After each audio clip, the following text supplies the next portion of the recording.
What up, though? We back. What up, Fight World? It's the Kid Ego, man. Live stream. Let's get it, man. Yusuf, what up? We rocking. Long Island. Yeah, man. Return to the Stream King. Y'all already know what it is. Yeah. Gang, gang. Oh, I didn't forget. Roll call. What's good, Ego? Made my channel thanks to you. Man, just be passionate and just work hard on it. Good luck with everything.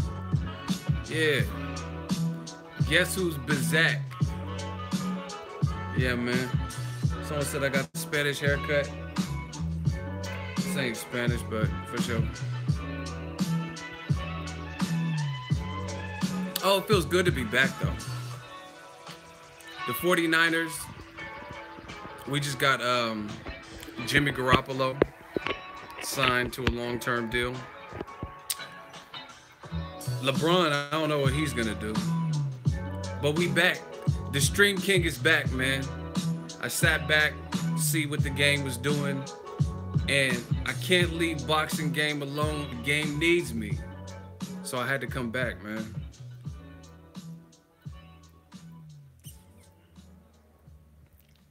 Man, we working. We back in action. Shout out to Tony, man. We're gonna talk about it. And you know what the funny thing is? I sit back and I play the Observer. From moment to moment. I was hitting y'all with constant streams. And then I took a little break. When I was doing the constant streams, there are some people crying and complaining about the hot seat and, oh, you suck. And then when I didn't do streams, they were like, when are you gonna do another stream? Where are your live streams? So just face facts. You fuck with the channel, you fuck with the live streams. Don't be a hater all your life. It's like they miss you when you're gone, but when you're there, they just take advantage of it. Oh, your streams suck, man. Then why are you requesting them when I haven't done a stream in a while? But anyway, man, we stay working, stay motivated. 2018 will be a good year. Make sure y'all hit the like button. I told y'all, man, the king is back. Listen, the Stream King is back. Hit the like button. Like Keith Thurman say, this is a get back year. This is the get back year, man. Hit the thumbs up button. We about to take over this. Sick of playing with motherfuckers. Ego's Army. Listen, Ego's Army, I need something big this year. It's a get back year. So what I need from y'all is thumb up the fuck out of the videos. Let's say fuck the haters. I've been killing it with content, dropping a lot of content for y'all. So I need y'all support. You know what I mean? Because we came through the trenches. Like I said, I can't leave boxing alone. The game needs me. Let's do a roll call, man. Stream King back. Young credentials. You know what it is. We got to do some more hot seats. Hey, if anyone tries to steal the hot seat, y'all already know what it is. It's the get back year, man. Y'all already know if they try to steal the hot seat, y'all know the originator. None greater. All right, let's do a roll call. I didn't forget. Let me know where y'all at, where y'all from. Venice, Detroit in the building. The Ego Cartel, California. You already know Pomona. Where y'all at, where y'all from? Paramount, California. The Bronx. Chicago, Garfield Park Boxing, Fort Worth, Texas, San Bernardino, California, what's good? Bakersfield, San Antonio, Bradford, Elkhart, Indiana, Brooklyn, Providence, Rhode Island, Toledo to Oakland, Beaumont, Texas, by way of AZ, Chirac in the building, we got Denmark in the building, Bmore in the building, North Baton Rouge in the building, London, H-Town, Stand Up, Stockton, home of the Stockton Slap, 209, my backyard, Northern California, know what it is, Lodi, Bradford, UK, Screwston, Texas, Miami, Rotterdam, Holland, Dallas, home of EJ, St. Louis, East LA, Newark, Georgia, Jacksonville, Florida, McAllen, Texas, Chi-Town, Houston, Australia, Chicago, Chirac. Man, we everywhere. I told you, this is only gonna get bigger. Death Row East. I told y'all, believe in it. Believe in Death Row East. I'm coming. Expect me like you expect Jesus. Now we'll do another roll call because I want to get to the content. We have a generous amount of people for a Get Back Year stream. I told you this is the Get Back Year, man. Stream King is back. I just want to talk some boxing. See, and this is I love this technology because it's an easier way to discuss things. And I did a video about the prospects, we'll say, of Manny Pacquiao. I do believe versus Vasily Lomachenko. A lot of people have questions, and you know what I mean. We'll get it out right now.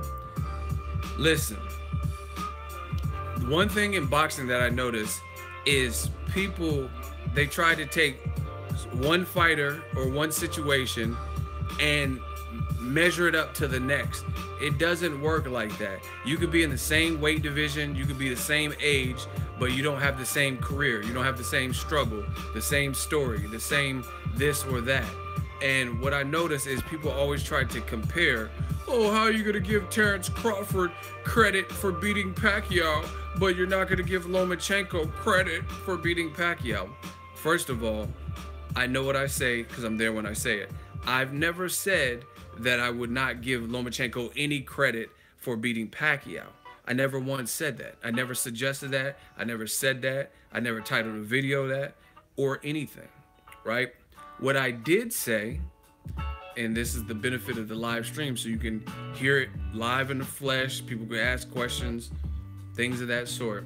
What I did say is, if Lomachenko fights Pacquiao, I will give him credit, but I still want to see more. Like, to put it this way, there's not many people out there, except for maybe radicalist fans, maybe people who are just Filipino or have some kind of allegiance to Pacquiao, right?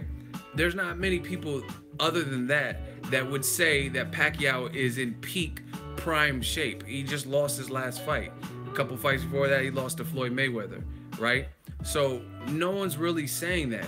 For me, you stop comparing Lomachenko to Terrence Crawford. They have different stories.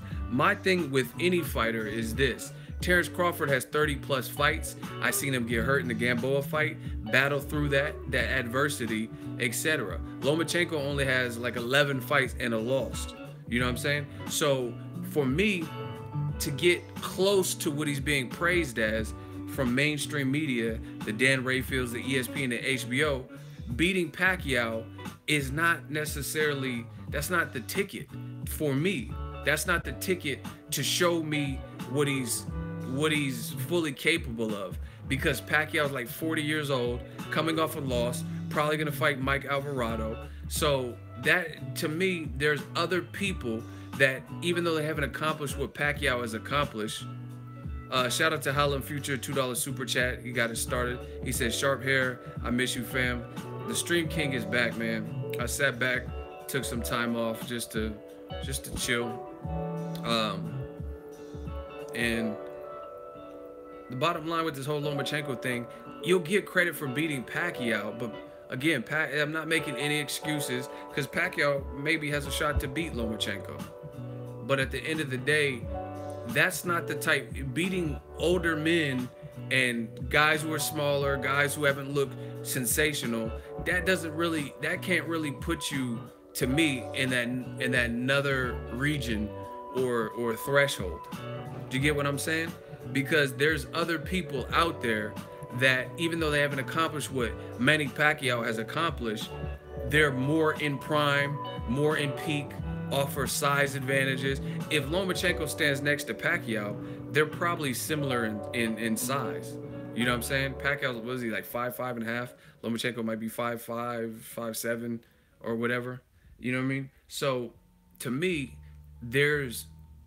if they want to say that Lomachenko is the next Muhammad Ali. He's greater than Floyd Mayweather. He could beat Pretty Boy Floyd. They want to say these things, then you got to do something more than 40-year-old Pacquiao. For me, like Mikey Garcia, that would prove at this point, that proves more if Lomachenko beat Mikey Garcia at 135. And you know what the thing is this? Why would you listen? You got to listen. I call it fair, down the middle, and I keep it a buck. Listen. Why would you be willing to, according to Freddie Roach in the Manila Bulletin, right? Why would you be willing to fight Manny Pacquiao, who's almost 40, at 140, right? But why not fight Terrence Crawford at 140? Aegis Clemens at the time, you guys could Google it, get your fact checkers, like this is a presidential debate. They said that would be suicide. That's what Aegis Clemens said. Lomachenko said he wants to eventually fight Terrence Crawford, and his own translator / manager or whatever, Aegis Clemens, said, I don't like that.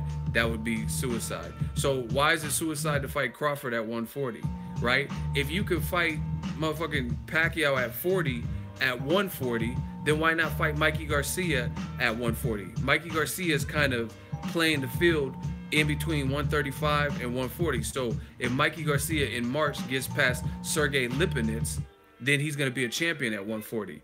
And if you beat Mikey Garcia at 140, who has a strong win over Adrian Broner, and if he beats a champion in Sergey Lipinets, to me, that proves more to see Lomachenko dethrone an undefeated, if he gets past Sergey Lipinets and becomes a champion, undefeated 140-pound Mikey Garcia, than a Pacquiao who's 40, lost his last fight, is probably fighting Mike Alvarado, has wars on him, has mileages on him, has been knocked out a couple of times, and he's not even fought at the 140 limit in God knows, when's the last time he fought at 140? Chris Algieri was a catchweight. He fought Chris Algieri at a catchweight at like 143. So when's the last time he's even made 140? And I don't give a fuck what Freddie Roach is talking about, because Freddie Roach, he says Pacquiao can make 35 easy. Why isn't he fought at 35? You know what I'm saying? Okay, you don't want to, Pacquiao don't want to fight Crawford. You don't want to fight Errol Spence, Keith Thurman. Take your ass to 135 then. Fight Robert Easter. You know what I mean? Fight Linares. Fight whoever. Lomachenko at 35. So, you know what I mean? That's my whole thing. It proves less. Even though Pacquiao's a legend, it still proves less to me because of where Pacquiao's at in his particular career. And I'm not making excuses. I'm telling you straight up.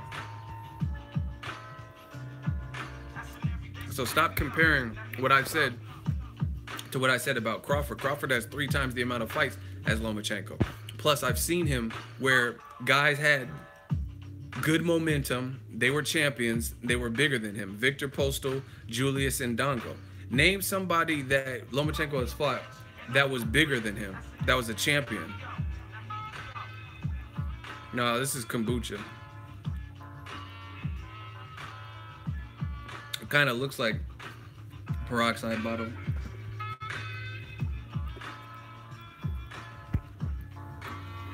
No, I'm about to drink my second one. It's called kombucha. Why the fuck would I be drinking peroxide? My life is good. I'm not trying to commit suicide. Someone said Salido. He lost that fight, and Salido wasn't a champion. What the fuck are you talking about? I said name someone bigger than Lomachenko that he's fought that was a champion, and someone said Salido. Even Salido wasn't really bigger than him. They're about the same size, and he wasn't a fucking champion. So get that shit out of here, man. See how y'all be trying to take it to the rack, to the rim, and I just be like, get that shit out of here. Get that shit out of here. Y'all always, see, motherfuckers never answer my questions. I asked, they always, oh, Igor, you're racist and you're pure bias. You're racially biased. They say all this bullshit. I'm racially biased. Okay, cool. I'm all that, right? But then when I ask a simple question, they blurt out some response that doesn't answer the question, and or it's a lie. So if I'm a liar and racially biased and all this extra shit, right, I'm all this, then prove me wrong. See, media. Does Lomachenko look smaller than fucking Salido? I mean, look from Matt. Look at his arms. Look at Salido's arm. In any way, does he look like significantly smaller? No. See, new media. I don't just talk about it. I show y'all. So Salido was, like I said, that's not a good example. They fought for a vacant belt, if I'm not mistaken, and he wasn't bigger than Lomachenko. Now, you can give Lomachenko props for taking on that challenge in the second fight, but I mean, either way, he lost the fight. What if Lomachenko gets knocked out? I mean, it's a possibility, but it's to me, Lomachenko would be the favorite. Moving up all that weight, Lomachenko would still be the favorite because he's fresher, he's looked better in recent fights. You know what I mean? So to me, you got to even up the score. And for me, I'm telling you, you can mark my words. I got to see Lomachenko at this point to prove how good he is and compare him to historic greats. I got to see him do what historic greats do. Not just move up in weight to fight anybody. Like I said, why can you fight Pacquiao at 140? Why not fight Crawford before he moved up to welterweight at 140? Why not even reach for that? You know what I mean? They clearly let Terrence Crawford get up to 140 without placing a call to Aaron like, man, make this fucking fight. Why not fight Mikey at 140? Why not fight the winner of Jose Ramirez versus Amir Imam, who will be a champion at 140? All of that shit proves more than beating Pacquiao coming off a loss, to me. Again, he'll get some credit for it just because it's Pacquiao, but I mean that's why when people are like, "Oh, this is bullshit. Why are you not thrilled about this fight?" Shout out to the super chat, $10. It says, "Guess who's Bizak? Guess good stuff, ego." From Sura47M, $10 super chat. Shmoney gang. I appreciate you. Thank you. Tell the truth. Again, like I said, I told y'all, Lomachenko is good. He's a talent. But I got to start seeing him in fights that prove his talent. Shout out to Juventud Guerrero, $2 super chat. Glad to see you back on live, Ego. Keep it going. Appreciate you. Thank you for the super chat. Yeah, man, I got to see it where the odds aren't like some crazy, where, like, okay, put it this way. If Errol Spence fights either Keith Thurman or Terrence Crawford, that is the type of fight where I guarantee you people are going to be split. Not everyone's going to say Errol Spence. Not everyone's going to say Crawford. Not everyone's going to say Keith Thurman. But some will pick those people. But a lot of Lomachenko, who's picking Jason Sosa over fucking Lomachenko? Who's picking Miguel Mariaga coming off of a loss, right? Moving up in weight, right? And even Rigondeaux, there were people that picked Rigondeaux, but they knew he was up against a lot. He was up against a lot in terms of moving up in weight, being 38 or whatever age he really is or whatever. You know what I'm saying? So I just want to see Lomachenko fight someone without those certain dynamics. He's good. And see, listen, I said this before and I'm going to say it again. Mark my words. If I'm wrong on this, I promise you guys, I will do some kind of, I'll gather super chat. I'll do streaming for a week and gather all the super chats and add them up, how much money I got from those. Well, it actually tells you in YouTube analytics, and I'll do some kind of sweepstakes if I'm wrong.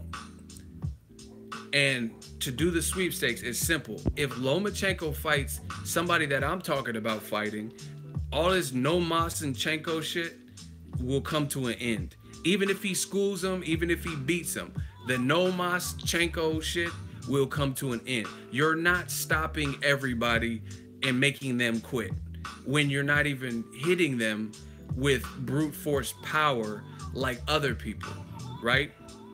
I've seen people fight Golovkin, like Gabe Rosado, come up from 154 to 160, face bloody the fuck up, and getting blasted with hard shots by Golovkin, yet Rosado was still trying. He's still, I think his corner had to stop the fight. So there's no way you're going to tell me that Lomachenko is going to start going up in weight and fighting top-notch dudes. Top Edge Boxing, you about to be in the hot seat. You about to be my first victim back. It's a get back here, and I'm going to get back on your ass. Pause. But anyway, you're not, like I said, if he fights the type of people that I'm saying are fair fights, that are good fights, he's not, even if he beats them, he's not going to no moss them all. Because people who are listen, people like Deontay Wilder, Golovkin, whoever hits hard, right? Errol Spence, whoever, Keith Thurman. You seen Keith Thurman, Leonard Bundu. Why didn't he just give up? He was clearly losing. You know what I'm saying? So people find a way to not get knocked out. It happens all the time, things like that. So this no moss shit is, I promise you, if he fights the right competition, you're not doing that to everybody. Nobody in history has done that. And there's been bigger punchers. And when you fight a big puncher, right? When you fight a big puncher, your body, there's certain times where your body will just shut down. You like your legs. Like I remember Errol Spence was saying in the Silver Gloves or something, he hit a dude so hard, the dude tried to get up and had no legs, and he started laughing. Yo, we got 192 people, almost 200 people in here, and we only have 96 likes. We got to get triple-digit likes. We got to get to triple-digit likes. I'm going to get to the super chat, and then we got our hot seat. I'm about to bury this dude. Shout out to T Breeze, $5. He says, why Loma keep calling out the young guy like Tank, putting pressure, but is humble when Garcia pull up on him or Crawford call him out? Man, I mean, like I said, I won't take nothing away from him. Top Rank's good at building fighters. They're very good at building fighters. And part of that is strategically matchmaking them with certain people that gives them the biggest opportunity to possibly shine and look great in doing so based on the style in which they fight and maximize their exposure. You know what I mean? They're going to put you on HBO or ESPN for those guys, the Lomachenkos, the Pacquiaos, and they're going to put you on those platforms. But the matchmaking will also apply. Now, hold on. Let me get to this hot seat. I've been itching to bury somebody. Listen. First of all, y'all shouldn't be worried about other people's money. Second of all, if you're not a YouTuber and you don't actually know YouTube, then you sound stupid. Deck Tran says Google YouTube takes about 44% of super chat donations. That's a fucking lie. I don't know who told you that. You don't know YouTube. What are you talking about? That's almost half. They're not taking half of your donations. I don't know where you got that information. I'm sure you can find the information in the community guidelines, but you should probably stop lying before you get blocked. If you don't know, do the research. YouTube, I don't know, maybe if you a small ass channel or something, but YouTube ain't taking 44% of my super chats. So I don't know where you got that. Anyway, let me get this hot seat out of the way, man. Top Edge Boxing. All right, we're gonna see if you top edge. You in the hot seat. You says, dude, you're such an idiot. Why am I an idiot? What have I said that makes me an idiot?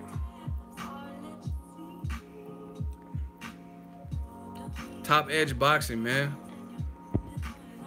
We about to bury you.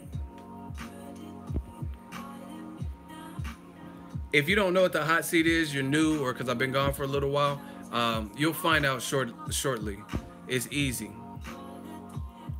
Where's Top Edge, man? We about to knock you off the edge. Don't push me, cause I'm close to the edge. We're trying. Put them on a timer. We don't have time to wait. I gave you warning. I told you I was coming back for you. So you should have been expecting this.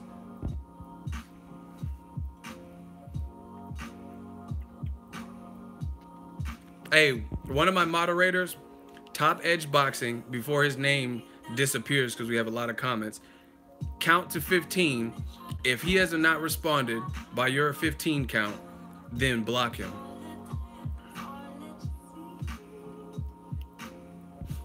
I don't use Beijing. I don't need that. My daddy got the same beard, the same hair. I don't use that. I'm not Broner or whoever. Anyway, where's this Top Edge? Somebody count to 15. One of my mods, count to 15 and then off him. People talk. See, this is what I'm talking about. The king is back. I told you there's a new sheriff in town. Y'all thought because I took some time off.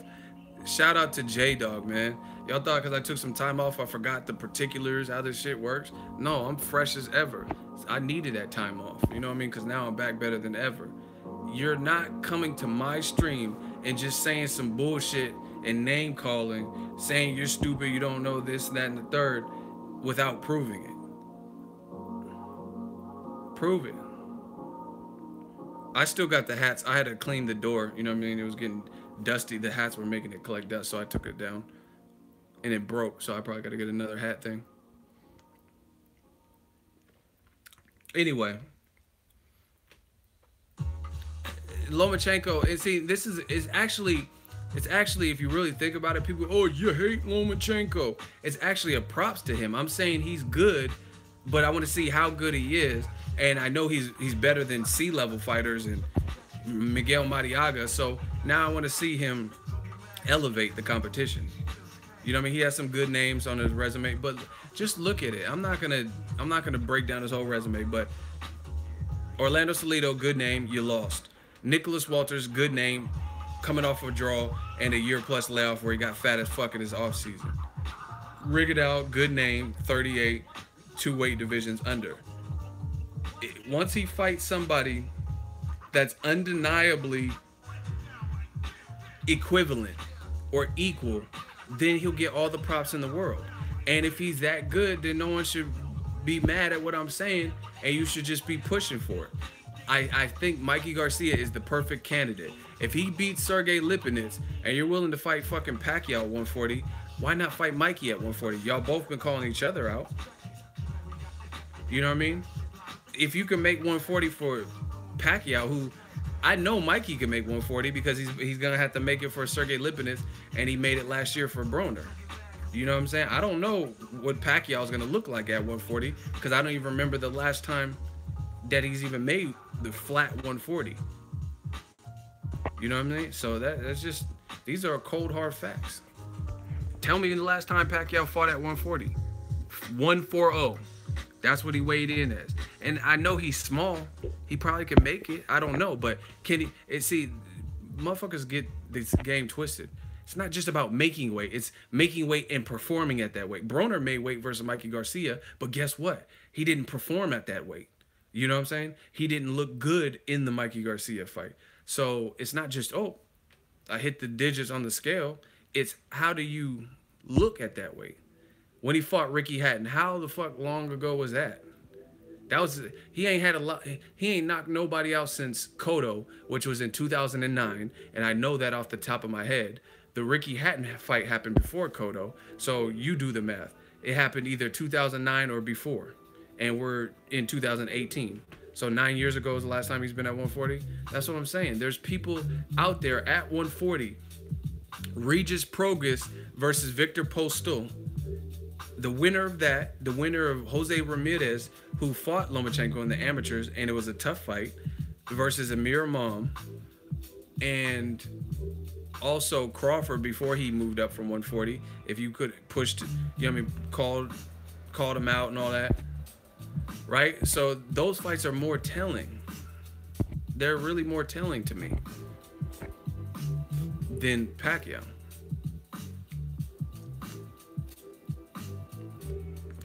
I'm just being honest. Now, don't get it twisted. I'm not, if Pacquiao and Lomachenko, of course I'm going to watch it if they fight. I'll watch it for sure. I'm a boxing fan. I cover boxing. Of course I'm going to watch it. But I'm not, listen, if people want me, the hater, or whatever the fuck y'all say, want to give Lomachenko the supreme credit, he has to fight someone supreme credit worthy. Don't bring up bullshit, because this is what people do. Oh, but you give Errol Spence Jr. all this credit. Errol Spence Jr., he's fighting who the fuck he has to fight. Nobody wants to see him. You know what I'm saying? Like, I feel like Errol Spence has a lot of fake call-outs right now. Like, people who are saying they're down to fight him, but when the going gets, you know what I'm saying, when it comes time, I'm not really seeing it. So anyone could say they want to fight someone. I could be like, man, I'll fight Joshua and Wilder till I see them. You know what I mean? And then what is it? You know what I'm saying? So it's more than just a call out. Errol Spence, he had the perfect response. And I'm gonna keep bringing this up. He says, for all the people that say they can exploit and they have all these vulnerabilities, call Al. That's all you have to do. Call Al. If shit's sweet, you have all these ways to exploit him. Call it out. That's fair.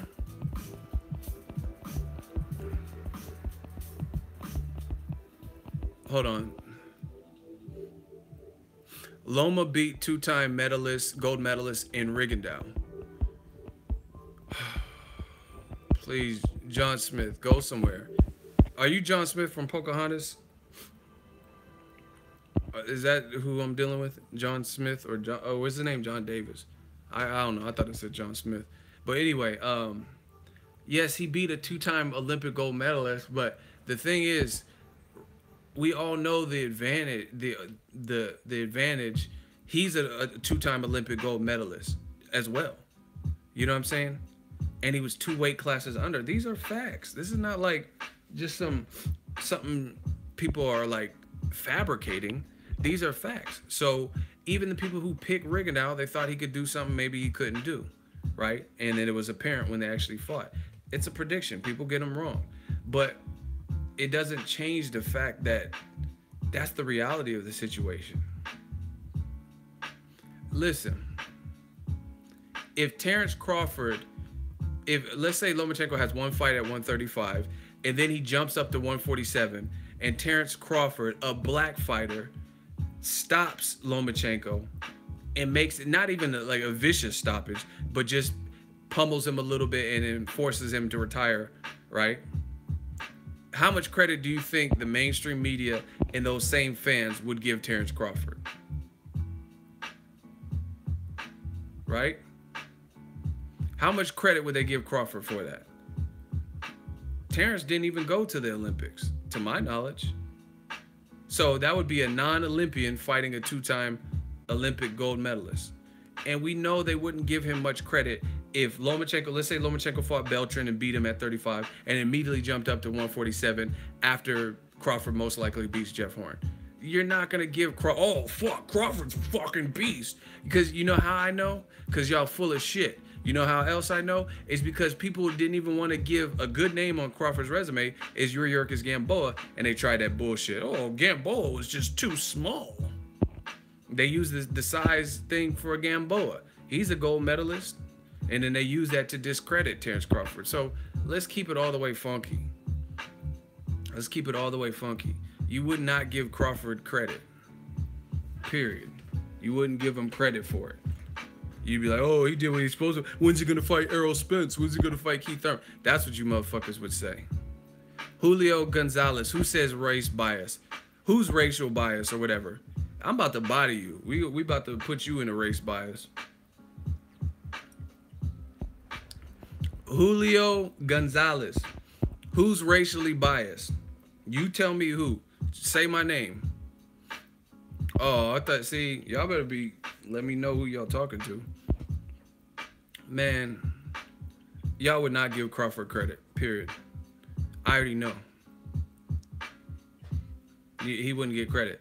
But then everyone's supposed to just bow down over the Rigondeaux. It was good. It was a solid. No one thought, at least I didn't think he would make Rigondeaux quit like that. So you see, this is the thing. It's not about giving Lomachenko no credit. He still demolished Rigondeaux and made him quit. Embarrassed. I mean, Rigondeaux's disappeared. He used to be on social media and shit, and I don't think he's ever responded or like typed anything. He's not even posting since that fight. All right, Sans, you're in the hot seat. See, I'm gonna make examples of y'all. Get the like button up. We got another hot seat. He says you just discredited Lomachenko for beating, and he actually didn't spell it right, but I'm gonna correct his spelling since he doesn't really know the proper spelling and grammar. He says you just discredit Loma for beating a smaller guy and then gave credit for Crawford doing the same thing. Once again, you motherfucker, no, I'm gonna let you explain. Just explain that. Just explain it so I can say I gave you the opportunity to speak. So when did I give Crawford the credit for doing the same thing? And explain how it's the same thing. And that's to, what's his name? Sans. Time is ticking. We got a show to conduct. We in the hot seat, people. Oh yeah, it didn't go anywhere. I'm the Nino Brown of this boxing shit. I never liked you anyway. Sans, where you at?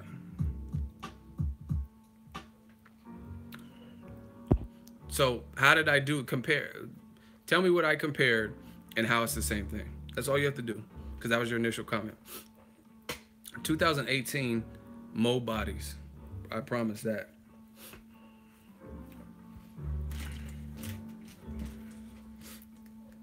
Did he respond? Am I my brother's keeper? Yes. See, every time the hot seat, and see, I gotta just eat some pasta like a mobster, man. I'm just gonna eat some pasta while I wait. I'm just gonna eat. Every single time somebody's in the hot seat, every single time it takes forever. So I'm just gonna eat some pasta like a mobster. I'm a made man. I'm a made man in this boxing game. This shit good too. Got some asparagus in it. Where you at, man? I got the bow tie pasta. We about to put a bow tie on you when we put you in that casket. Got the bow tie pasta, man. Got a little asparagus, make my pee stink. Where he at, man? Hey, Sans, somebody, one of my moderators, put him on a timer. I told y'all, you're not gonna just come in here, diss me, and then be out. We don't do drive-bys here. Yeah, and I'm from California, but we don't do virtual drive-bys. Listen, I'm just keep eating pasta. Hey, I need one of my underbosses, aka my mods, to handle this. His name is Sans. He has a picture of somebody with a mustache. Count to 15. If he ain't responded to explain to me, we gotta get him up out of there. Oh, I'm like Crawford. I ain't even left-handed, but I'm gonna eat with my left hand. I'm ambidextrous. So I could switch like Crawford. Eat this pasta with my left. I'm a right-hander.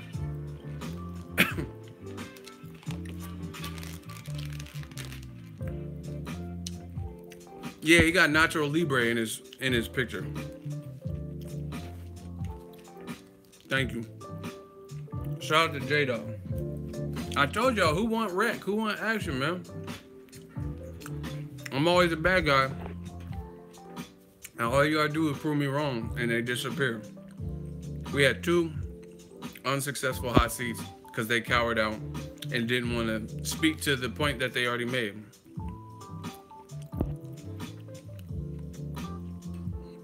The pasta is good.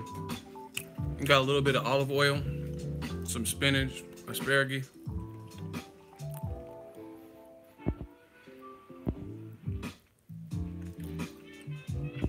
Man, that's crazy. What were we talking about? That pasta.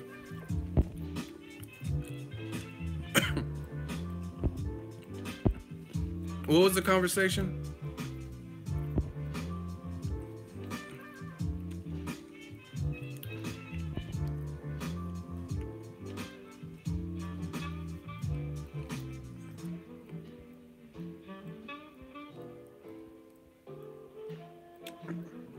We're talking about Loma still?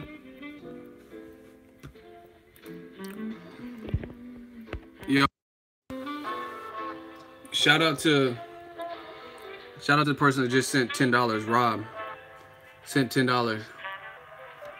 From one entrepreneur to another. Glad you back, Ego. Keep the great live streams, fam. It's on PayPal, so you can't see it in the live stream, but he just did $10 on PayPal. So I appreciate it. Shout out to Robert. Yeah, man. 2018. We just getting money. Living like mobsters, boss life. Taking out the trash. High seats. Good fights. Good breakdowns. Real boxing talk. You know, just the usual. But anyway. Oh, he was talking about the 2-time Olympic gold medal stuff. Again, that's cool. But listen, people want boxing to be so equal, like just everything equal, but the circumstances aren't equal to for it to be like that. You know what I'm saying? Like there's certain like okay, for here's just this is my opinion. People don't have to agree. If Brandon Rios were to beat Danny Garcia, I think that does more for Brandon Rios in a positive light than it does to Danny Garcia. Danny Garcia has already beaten guys who had more momentum than Brandon Rios has right now. So it would have been just a get back fight to get a win in the win column. You know what I'm saying? But if Brandon Rios beats Danny Garcia, then that would be an upset. So I personally like see this is what I'm talking about. People want it to be even Steven, but it's not even because Danny Garcia is regarded as a more in prime premier welterweight. So him beating Brandon Rios, the underdog, would just be another name in his list of very good names. You know what I mean? Zab Judah, Lucas Matisse, and Lamont Peterson, and all these other fights, right? But if Brandon Rios did it, then he's kind of coming from behind. It's kind of like the Super Bowl. If Tom Brady would have pulled it off and beat the Eagles, it's not like you wouldn't give him no credit. I mean, you give him credit for having 6 rings now. But it's Tom Brady, so you kind of would expect it a little bit more. But the Philadelphia Eagles having a backup quarterback in Nick Foles, not even having their initial quarterback who was the starter until he had like hurt his ACL, Carson Wentz, you're gonna give them probably some more props. Like, damn, they were up against the machine that is Brady, and they kept it together, kept the lead most of the game, and they didn't, even though they lacked experience, they didn't fold. You know what I'm saying? John Davis, you sound real stupid. You sound like, are you Aegis? Because all you keep saying is Loma this. Loma embarrassed Nicholas Walters. Okay, that's cool. But like I said, why didn't the fight happen when Nicholas Walters knocked out Donaire? The very next fight. Before Jason Sosa draw, before a long layoff, stuff like that. I'm telling you, it's strategy and matchmaking. Y'all could say this, that, you're hating and stuff like that. But at the end of the day, the boxing is so fucking funny, man. Because there's people like Floyd Mayweather and people say stuff about him and they say it just for the sake of saying it. Oh, he ducked prime challenges. But if you looked at it, he fought Cotto after Cotto avenged his first ever loss to a guy who arguably cheated, and then he kind of sent him into retirement, picked up where Pacquiao left off, and fucked Margarito's eye up. So that was vindication. Then Floyd fought him at a weight that Floyd had only fought at one other time, 154. So he fought that version of Miguel Cotto. Shane Mosley was expected to lose to Antonio Margarito, right? All right, now we're doing see, these motherfuckers, I'm trying to just make simple points, and then they want to dispute everything. So now I got to make some examples. Dice Money, you in the hot seat. He says Cotto was washed up when Mayweather fought him.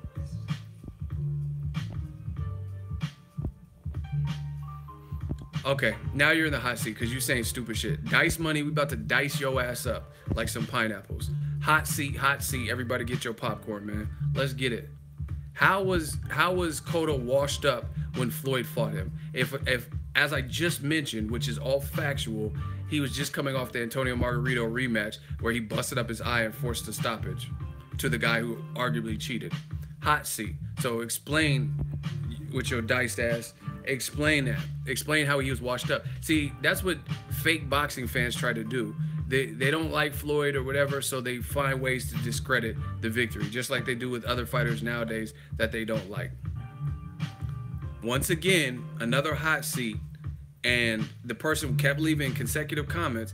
Then he's in the hot seat. Now I don't hear a peep. How was Cotto washed up? Listen, washed up. Like those are strong words. Washed up. So this, man, I'm not even gonna get into it until I hear a response, because I know I'm gonna bury him.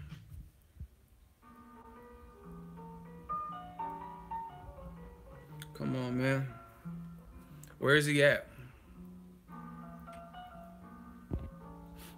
All right, another person cowered out. See, I don't know if y'all forgot how this super chat, I mean not super chat, hot seat shit works. But Dice, I'm just gonna say my points because he's too scared to say his, and he's getting blocked. Oh, hold on. You talking out your neck. Nobody said Floyd wasn't shit. Cotto been washed since 2004. Okay, listen. You're in the hot seat. I'm talking out my neck. How? How was Cotto washed since 2004? See, listen. It's easy to say the dumb shit you're saying. Oh, Cotto was washed. You just keep reiterating more of the same. We get it. That's your stance. But now it's time to prove what you're saying. That's the hard part. It's not just, okay, you think Cotto was washed and he's been washed. I'm asking you to prove it. And that's what you're failing to do. You're like, you bugging. You talking out your neck. Oh, Cotto. Explain. That's all you have to do. Explain.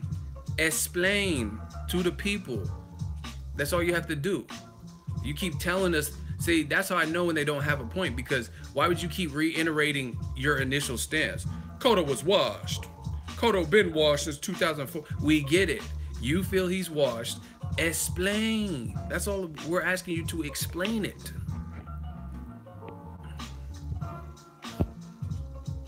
Yeah, I don't even have a calendar, but 2004 seems a long time ago. He didn't even fight Pacquiao until 2009, so I don't even know how Cotto has been washed 5 years before he fought Pacquiao. But hey, Dice Money getting that work. Listen, moderator, count to 10. Get the fuck out of here. I don't have time to wait all these. He was washed in the Pacquiao fight too. That was 2009. That was 5 years later than what you said. You said Cotto's been washed since 2004, and he fought Pacquiao in 2009. I know that off the top of my head. So how was Cotto washed 5 years before even fighting Pacquiao? He's a bum. Let's vote. He's just wasting people's time. Once again, he's not explaining. If he got the L, everybody put your L's up. This is just some easy work. Hurry up. L's, L's, L's. If he got a body. Moderator, get him out of here. The people have spoken. Dice Pineapples or whatever his name is. Dice Money.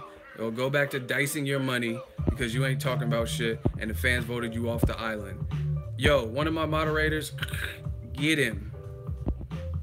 Easy. This is some easy ass work. Again, you see, they don't elaborate or explain. They just keep saying the same. Oh, he's a bum. Cotto was washed. Cotto. Fuck Cotto. You're not even saying. Explain. That's all you have to do. Moderator, anybody get him? See, I don't even have to touch the triggers no more. You know what I'm saying? Just like the mob. You know what I mean? You work your way up and then you become the mob boss or whatever. And then now you got the underbosses and the capos and shit. Right? And then they pull the trigger for you. Brandon, I got your PayPal. Give me 1 second. We're trying to get this hot seat. Listen. Hey, did anyone get him? Did anyone? I can't rest assured or move on until Dice is out of here. He doesn't deserve to exist with the rest of the boxing fans in here. Oh, we must not got no mod. Hold on, I'll do it. I'll pull the trigger, man. Hold on. I can't continue with this filth in here still. Oh.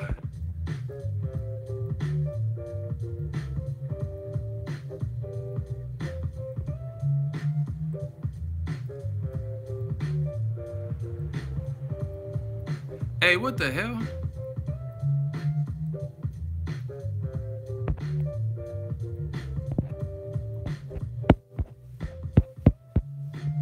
They changed, they took away the block feature. What the fuck? They took away the block? I don't even know how to block anyone now. Hold on.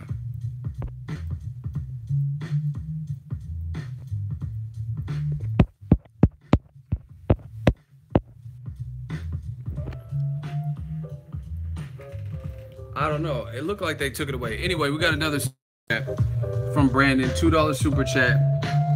John Davis says Thurman stops Spence and Loma is #1. pound for pound over Crawford, and he can beat anyone, hot seat his ass.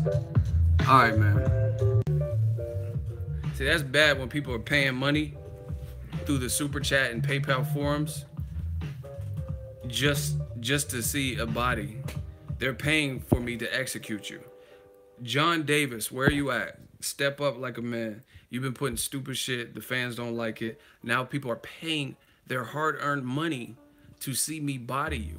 They're helping with the funeral arrangements. Do you understand that? That's how you know they don't value what you're saying. Okay, so did you say that Thurman stopped Spence? That's fine. I mean, I'm not even going to argue that because it's hypothetical. But Loma is pound for pound over Crawford, and he can beat anyone. Did you say that, yes or no?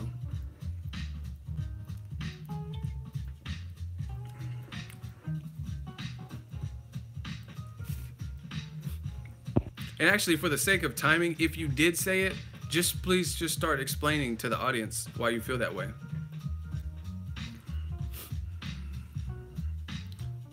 If you said it, hey, moderators, how do I block people? Because I didn't even have the option to block anyone. It just said hide the person from the channel or put them in timeout. In timeout, they could come back. They trying to fuck up my hot seat, man. So John Davis, please explain. Did you say that? And if you did say that Loma's #1 pound for pound over Crawford and he could beat anyone, explain it to us.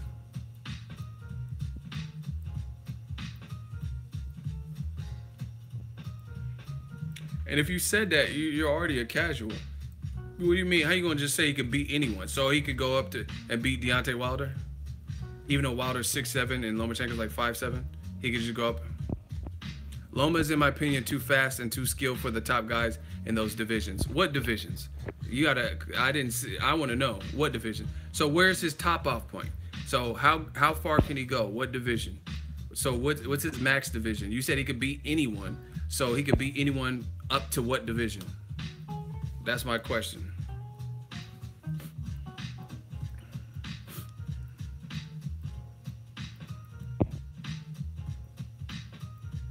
$125 to $135. How's he pound for pound #1, and how do you have him over Crawford?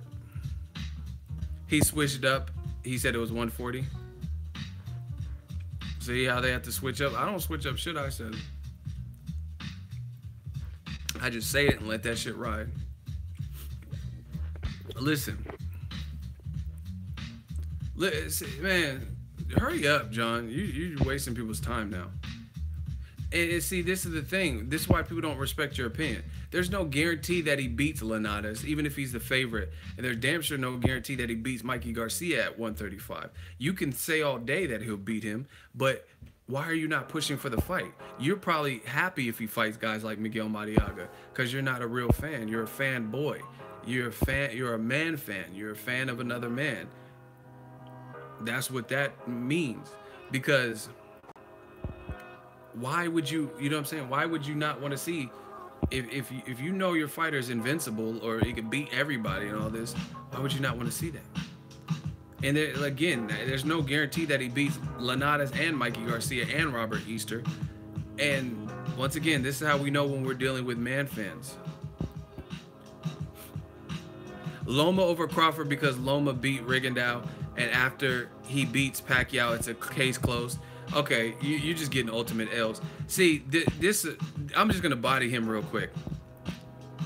You single-handedly, you know you done fucked up, right? You know you done fucked up. You said you left the liquor store 11:45. Yeah, it was 11:45. You said at midnight you left the liquor store. Yeah, at midnight. You know you done fucked up. Mosquito, $10 super chat. I see you. Crawford pound for pound #1. You know you done fucked up. Now, this is how we know we're dealing with a man fan. Get the likes up. We have almost 200 people. It's fluctuating just under 200. Hit that like button. You know you done fucked up. I'm going to tell you how we have a man fan in our hands. This motherfucker just gave Lomachenko credit for a bunch of feats that he has not even accomplished yet. He just said basically he beats everyone at 135, and after he beats Pacquiao at 140, which none of these are foregone conclusions. So how is Lomachenko getting credit for clearing out a division when he didn't even clear out 130 for whatever reason, and he's going up to a new division, and then he's getting credit for beating Pacquiao, which he hasn't even done that? That's how you know you're dealing with a man fan. There's no rhyme or reason. There's no type of logic. It's just because I said so. You know when your parents, you say, hey, can I spend the night at Justin's house? And they say no. You're like, why? My room's clean. I did all my chores. I got straight A's on my report card. Because I said so. That's what man fans do. Because I said so. There's no other justification for what you said. Lomachenko ain't even left 130. He has one belt at 130, never even unified. Lomachenko in any division has never had more than one belt. Never had more than one belt. But all of a sudden, he's given credit for beating Robert Easter Jr., Ray Beltran, Mikey Garcia, and Jorge Linares. Those are probably like the top guys at 135. And he ain't even had one fight there. Man fan. Then you gave him credit for beating Pacquiao, which we don't even know if the fight's gonna fucking happen, let alone giving him credit. Get this man out of here, man. John Davis, you a man fan. Go back to your Lomachenko shrine and candle light dinners and shit with Lomachenko posters. Like, damn, Loma, you could have signed an autograph for Matthew. That's my little brother, man. He's only 6 years old. We waited in the blistering cold for you for 4 hours and you just said no. I even went to Ukraine for you, dog. You're a fucking stan. Get this motherfucker out of my stream. I don't even have to vote because you're a man fan and it's so apparent. I even went to Ukraine to train, dog. You didn't even meet us. I seen Egas. He didn't even greet us. I've been thinking about you since I was a fetus.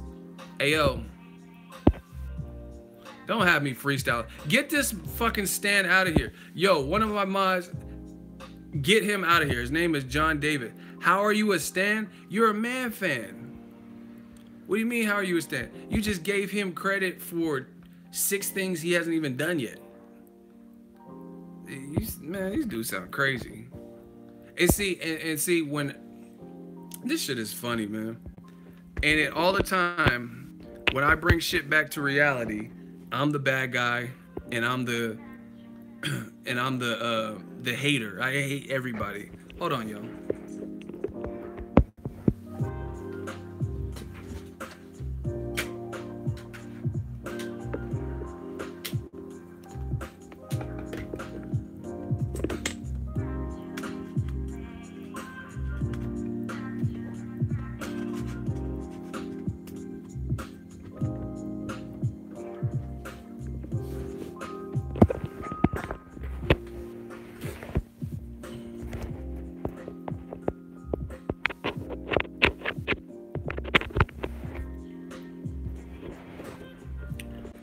See, this is what these man fans do. They start saying egregious shit that can't be substantiated, justified, and then when a person like me who's real and honest and gives his honest opinion comes and like cleans up their mess, then I become the hater and I'm public enemy number 1. You say I hate this person. Why would I hate Lomachenko? What's he ever done to me? He's entertaining. He's entertained me. Why would I hate that man? You know what I'm saying? Like he stole my girlfriend or something. Like he's never done nothing to me. Why would I hate him for some boxing shit? That's man fan shit. Emotions. That's what y'all do. I fucking hate this pussy. I don't. What do I hate a fighter for? I just tell you my opinions. My 5-year-old daughter walking around saying man fans. That's funny. Hold on, we got a Venmo payment. Y'all crazy.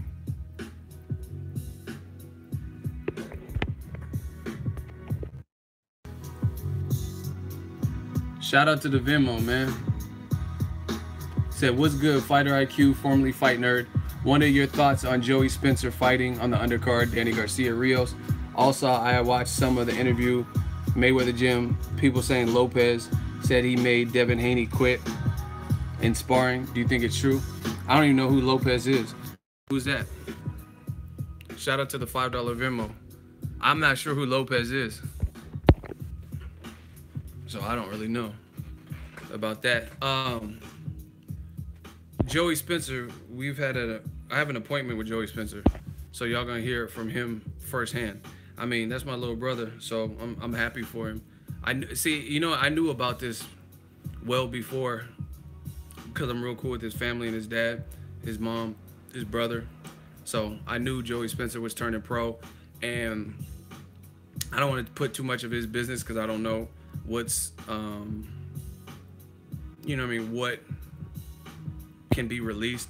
But there are multiple people looking at him to sign him, and I've known about it for a while, and he was making his decision. I would say the biggest two would be Al Heyman and Top Rank. They were both looking to acquire him, and then he had to make his decision. So it took a little while for it to come out, but I've been known about it. But I'm gonna link with him. Yeah, he's signed with the Al Heyman advising him. He's gonna fight. He's gonna test the waters at 154, and then he's gonna maybe move down to 147. But I'll get it all on video. We have an appointment on Saturday, so I'm gonna go to Virgil's, and then y'all hear from the horse's mouth. Fair.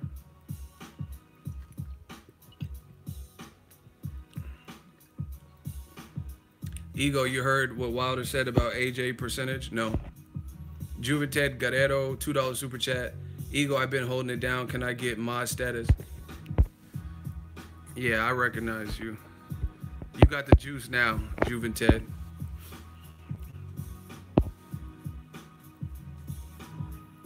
Yeah, he's pretty big. And see, the thing is, he's growing. Like in the time when I first met him to now, I mean, pause. But in the time I met him to when to now, he like looks physically bigger. Like he actually looks bigger. You know what I mean? Because I've filmed him and stuff and worked with him pretty closely. And I actually seen him. Like when I filmed this video. You guys gotta check it too and support. But JS Nation, it's kind of like a behind the scenes documentary style stuff. And we were in Sean Porter's gym, and he took his shirt off because he was getting hot. Sean Porter's gym is hot as fuck, FYI, and it's purposely hot. It's in Vegas, and they, you know what I mean. You want to cut weight, you gonna cut weight. Shit, I was cutting weight. I wasn't even fighting. Shit, sweating. I was cutting all types of weight. But anyway, anyway, he took his shirt off, and you could tell he had gotten even bigger. Shout out to the $10 super chat from Dalton Judge. Rigo weighed in at 128, Loma 129 the morning of the weigh-in. Rigondeaux weighed 130, Loma weighed 138.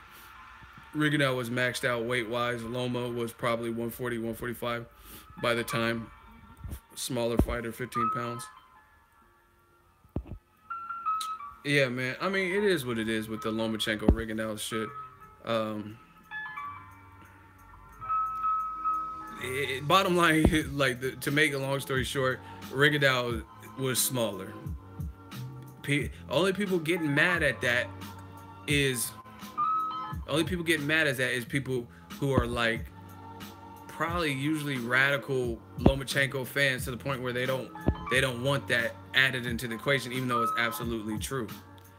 I mean, because like, okay, put it this way, because I thought Rigondeaux could pull another miracle because he's fought bigger guys like Donaire and stuff like that. So I thought he could overcome the obstacles. I was wrong. It's a fight prediction, and I got it wrong. I have no problem in shaming that, right? But at the end of the day, people try to hold that against you. Oh, but you picked Rigondeaux. What? Okay, so what if I would have just picked Lomachenko? And it would have been the same thing. So now my opinion is drastically different because I picked Lomachenko. I mean, the bottom line is the man was smaller. Any way you slice it, he was smaller, and he couldn't overcome that obstacle. Loma schooled. Listen, this one, I'm gonna say this straight up to D World. He said Loma schooled Rigondeaux, and I thought it was a 50-50 fight. Tell you what, all these fighters that are praised by you, the mainstream media, Dan Rayfield, Jim Lampley, you know what I mean, people like that, right? how come anybody answer, this is a open forum, anybody answer this question. How come the things that those guys their opponents have to do, they never have to do? For example, Lomachenko fought Miguel Mariaga coming off of a loss and moving up in weight. So after Lomachenko lost to Salido, why didn't he move up in weight and fight a guy who's regarded as one of the top talents in a higher division, right? Rigondeaux moved up 2 weight classes, so why doesn't Lomachenko move up 2 weight classes, right? Gennady Golovkin. Golovkin fought Ishida, Gabe Rosado, who were 154 pounders, moved up to 160, and he beat the shit out of him and knocked out Ishida. But when he could have moved from 160 to 168 to fight Andre Ward, he didn't do it.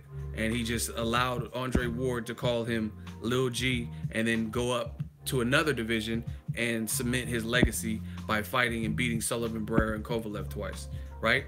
Golovkin fought Kell Brook, who moved up 2 weight classes, 2, right? And Kell Brook did as good as he could, got stopped. Golovkin hasn't even moved up 1 weight class since we've seen him, right? Same thing, I mean, even Canelo. Amir Khan moved up from 147 to a man-made weight class of 155, no rehydration, knowing he'd been stopped by other people, so he dared to be great or whatever the fuck you want to call it. Yet Canelo didn't do that. He didn't just jump up and fight Golovkin his first fight. He took the Chavez Jr. approach and then fought Golovkin. You know what I'm saying? So again, my question is simple. All these fighters that you guys praise and hold in this high regard, how come they're the only ones that have to, like their opponents are the only ones that have to do these concessions? You know what I'm saying? Their opponents are the only ones that have the concessions to make. When do they have to do that? You know what I mean?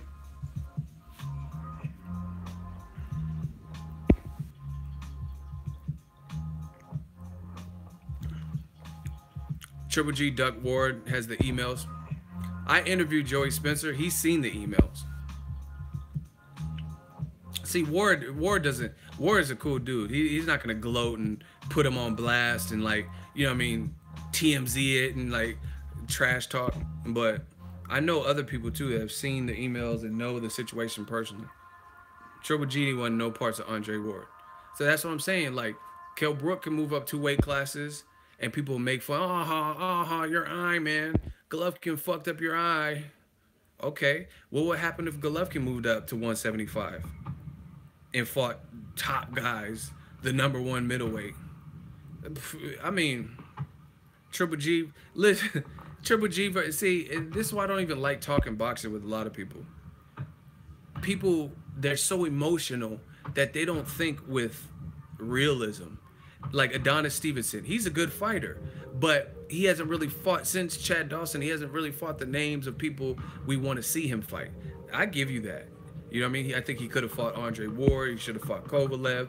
You know what I mean? Don't you let Ward, who wasn't even a 175er, come up and fight Kovalev twice before you even fought him, and you were the champion, and you've sparred with Kovalev, right? You let an old-ass Bernard Hopkins fight Kovalev, you know what I mean, when he was I think he was a champion or whatever, and you let a 50-year-old fight him before you fought him. You know what I mean? So I get it, but it doesn't take away Stevenson's a good fighter. You know what I mean? And then people, they think with their heart too much. If Golovkin moved up from 160 to 175 and fought Adonis Stevenson, that'll be a difficult ass fight. That's a difficult, you can say whatever you want, Adonis chicken shin, all that jerk chicken, all that bullshit. That's a difficult ass fight because Stevenson's power, he ain't playing. You can say he's a one-handed fighter, but he ain't playing with that power. You know what I mean? And look at it like this. You couldn't knock out Danny Jacobs, who's been knocked out, and his, not really Triple G, but Abel and Triple G supporters and fans, they complained that Jacobs was just too big because he opted out of the IBF and didn't weigh in, so he just came in massive, and he was weighing light heavyweight, cruiserweight. So what the fuck is Adonis Stevenson gonna weigh? You know what I'm saying? So if weight was an issue for Jacobs, you know what I'm saying, you couldn't stop him. You couldn't stop Canelo, who had very minimal experience at 160. Can you go up and fight some of the best at 175 and fuck them up? You know what I mean? In one fell swoop, just like Kell Brook. That shit's hard for anybody. I don't care who the fuck you are. But see, this is the thing.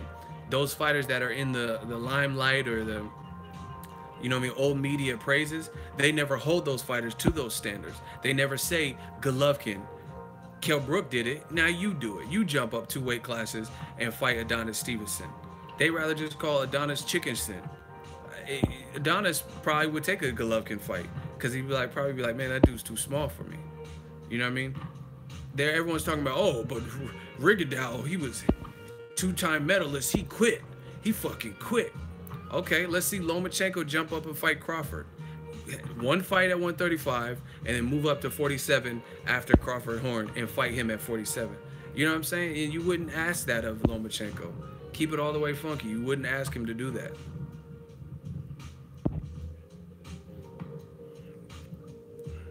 That's the reality of this whole boxing game.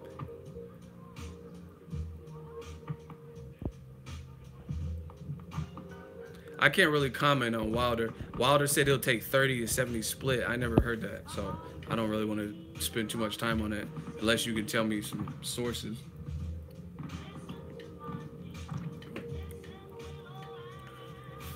Listen, old media is not going to tell these fighters, man, this whole game, y'all should. Fernando, he just dropped $2 super chat. Mikey beat the guys Loma has, but he fought him years ago. Exactly.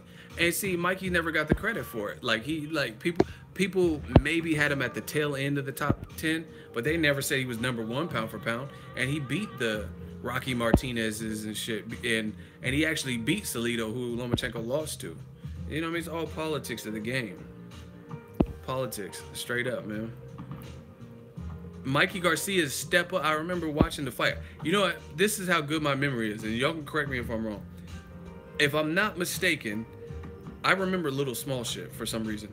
Mikey Garcia versus Orlando Salido, I believe, was on the HBO card for Golovkin fighting Gabe Rosado.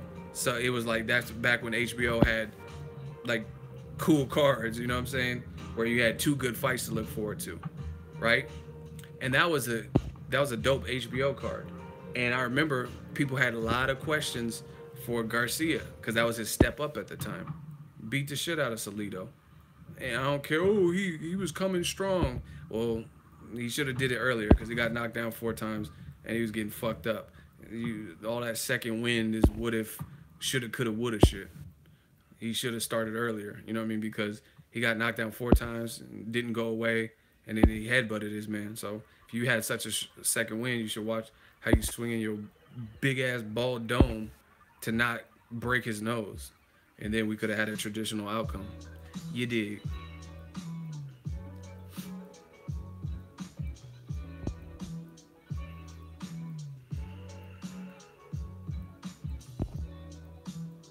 Charlo had an issue with Trout. Canelo didn't. Listen, what the fuck does that have to do with anything? And see, like, listen, I'm about to body this man. What, graphic produce or prod? You sound stupid, man. Because first of all, Trout, you said Canelo didn't have problems with Trout. He actually, that was a close fight. Canelo didn't have problems because of open scoring. In Texas, on some fights, they do that bullshit open scoring where in the middle of the rounds, they tell the both sides where they're placed and where their scorecards are at. So that was some bullshit because in that particular fight, it was pretty good, even action, but they gave Canelo virtually all the rounds, and Austin Trout was at a point when they told him he needed a knockout to win. So he started fighting aggressive, more aggressive than he normally would have fought, and then he got knocked down as a result. But before that open scoring bullshit, he wasn't doing bad for himself. So if you really want to talk boxing with me, you please just make sure you know your shit. That open scoring shit, that's why no one's really a fan of it. That's why you don't really see it for bullshit fights or big fights, because it's stupid. You know what I mean? Oh, put it this way. Imagine I was at Canelo Golovkin. Imagine if they had open scoring at Canelo fucking Golovkin, and Golovkin's fighting. You feel me? Golovkin's fighting, doing his regular stuff and trying to come on, and you know what I mean? Hey, no, you know what I mean? He's trying to win the fight, and then in round 7, he sees Adelaide Bird's scorecard, and the bitch gave Canelo 7 rounds. Well, I didn't mean to call her. Y'all know. I apologize for calling her names, but just imagine that. And Golovkin looks, and he's like, hell no, what the fuck? You know what I'm saying? He's going to be mad. If he's like, man, I'm doing all this work, I'm pressuring all this, I'm putting all this pressure on Canelo, and Adelaide Bird didn't fuck around and gave him 7 rounds.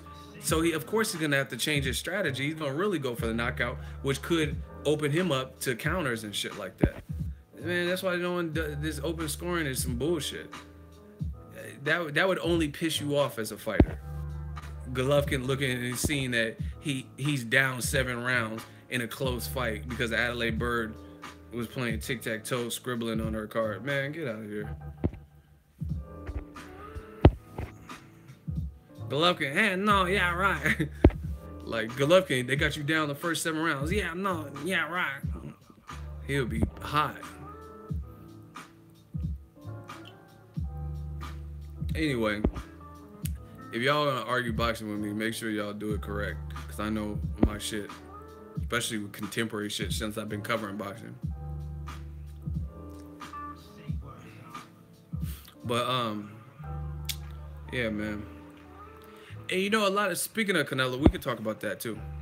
Canelo versus Golovkin. A lot of people, listen, Xavier, I'm gonna get to your Venmo in a second. I just got the email. I seen it. I didn't get a chance to read it. But a lot of people are afraid of this rematch for Canelo Golovkin, saying it's gonna be some conspiracy.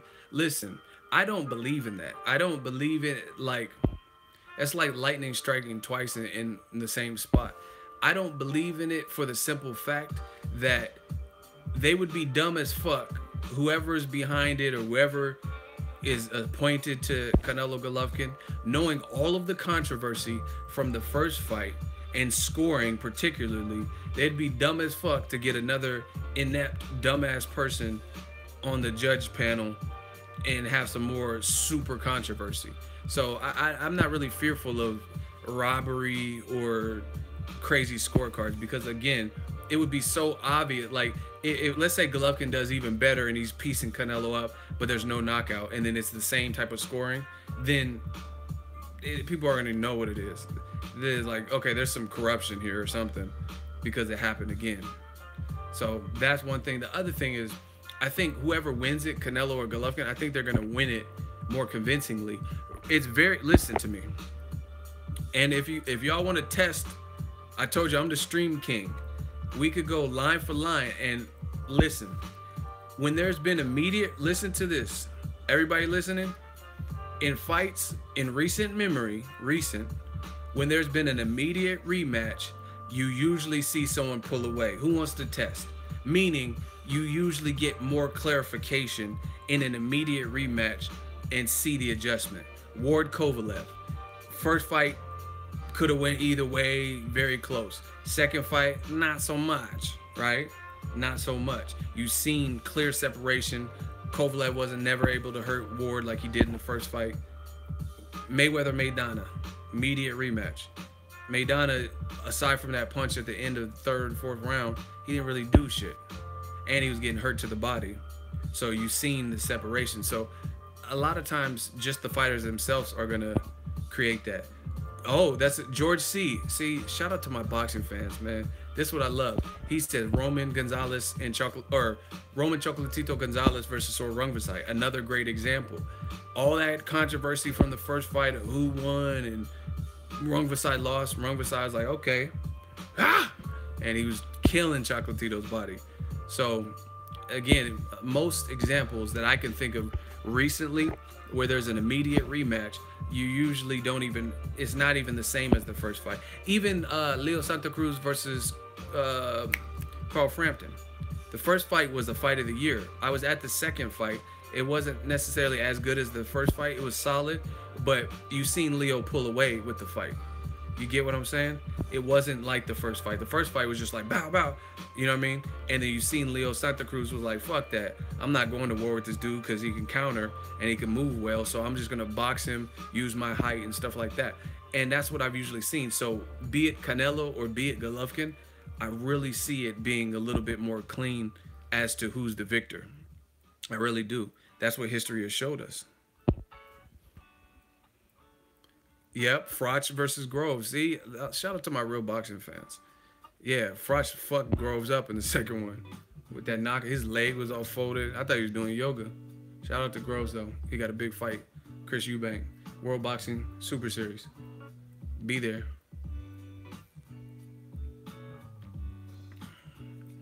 Yeah, so I think the fighters are going to clean it up. They know what's at stake.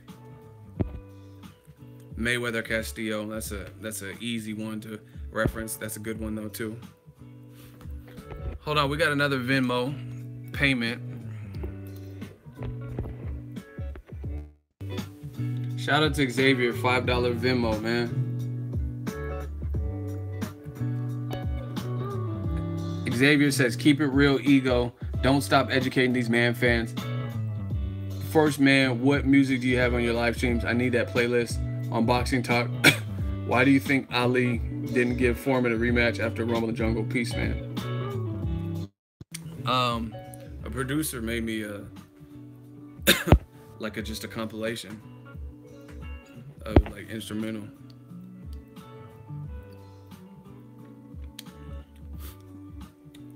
Ali Foreman, I don't know why he didn't give him a rematch. I mean, but honestly, when there's a knockout like that, it doesn't really require a rematch, to be honest. What is there to decipher? You know what I mean? Like War Kovalev, Canelo, Golovkin, fights that go the distance, those sometimes you'll see the rematch because there's still questions out there. Muhammad Ali knocked out Foreman, so why you gotta give him a rematch? You know what I mean? He did what he needed to do in the first fight. So I don't know. I mean, I wasn't around, I wasn't even born, so I don't really know the parameters of why it didn't happen. So I can't really answer that.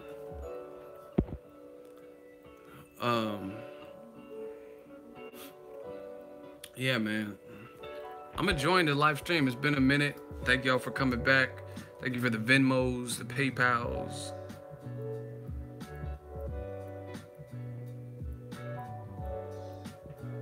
Charlo looks like he's in good shape. He had his media workout.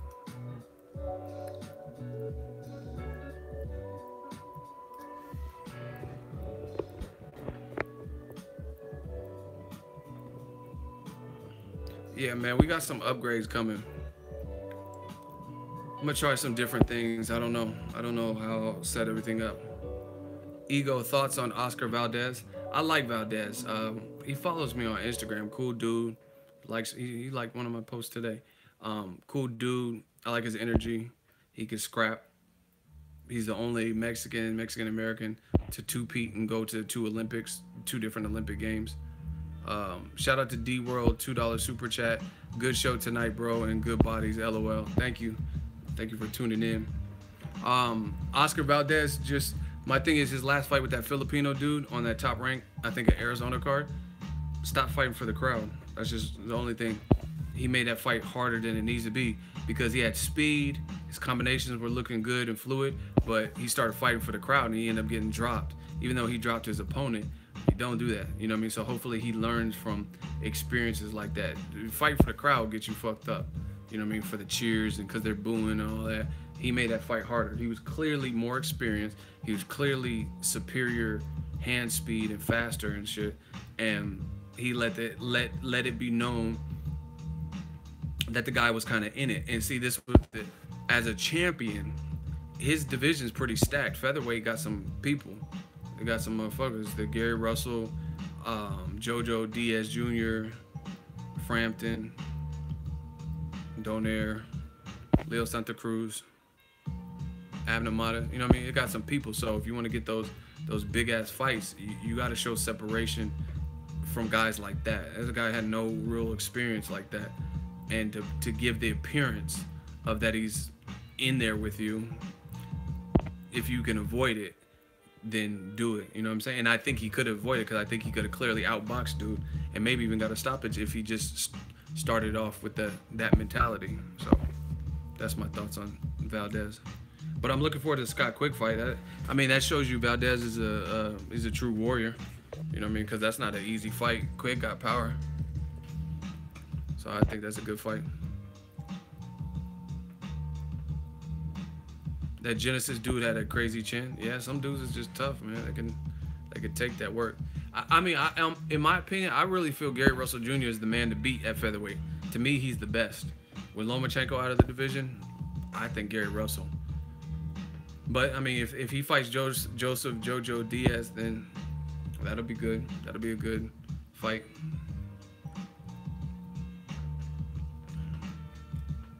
I don't know what's up with Gary Russell not fighting enough. He really, you don't hear about him.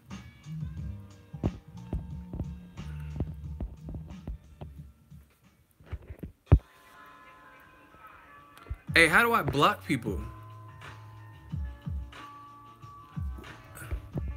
Hey, one of my moderators, the block option is gone? Moderators, is the block option completely gone? Or is it worded something different?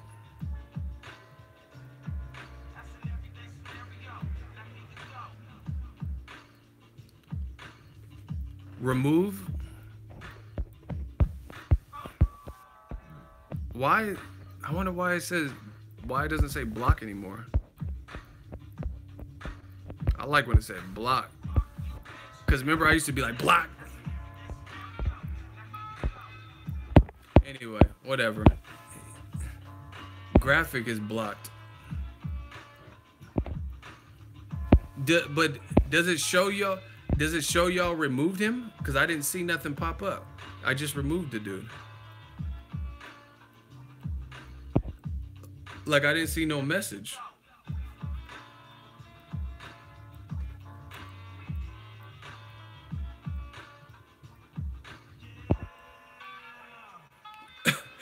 Anyway, y'all must be bored talking about Floyd Mayweather. Mayweather's fat as fuck right now, enjoying retirement, and Floyd cashed him out and beat him. Why are we even talking about that fight anymore? You know what I'm saying? Like people, it's so funny that look at Mayweather. He is not worried about either loss to Floyd. Look, I don't even know what's in there. He is not worried about no Floyd right now. So that's not even worth a topic in today's landscape of boxing. I had Floyd winning both fights. First fight was obviously closer. Point blank, period. Listen, like, see, a lot of people, I'm not even gonna spend too much time. It's not even worth my time. Mayweather fought dirty as fuck in the first fight. And I like Mayweather. Mayweather's one of my favorite, like, fighters to be all the way true. But I mean, he can't outbox Floyd. So when he had him on the ropes, he was kneeing and back of the head and anything he could do, which made it exciting. But you don't score that as like clean, effective punches. It just made it rough and it gave Floyd a cut and it made it exciting for fans. But it's not like he was just out there cleanly. Like he beat Broner. He didn't. You notice that when he fought Broner, he didn't have to. Broner's defense ain't nothing like Floyd. So when he fought Broner, he wasn't fighting as rugged, like, and dirty as he was fighting Floyd. The reason he fought Floyd like that is because he couldn't fuck with Floyd, especially Floyd's defense. So he had to do whatever roughhouse and like burrow his way in and shit like that. And he outweighed Floyd and he chopped down. You know what I mean? It is what it is.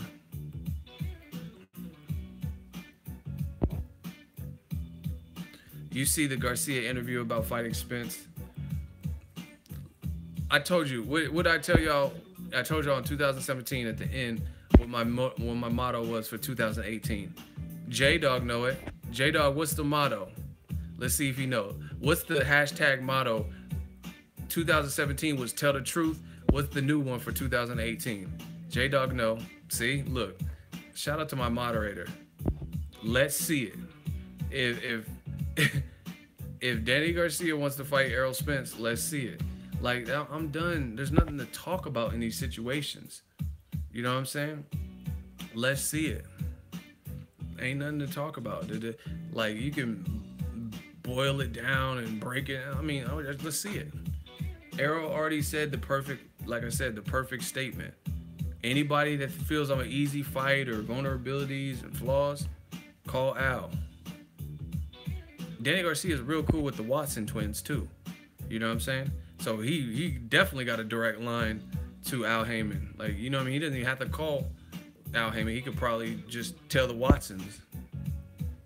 But like I said, and see, this is kind of weird, and this is no diss to Danny Garcia, but what's up with the sudden interest in Errol Spence? Because when he was mentioned before, I never heard Danny Garcia say, like, oh, that's a good fight for me. You know what I'm saying? So again, let's see it.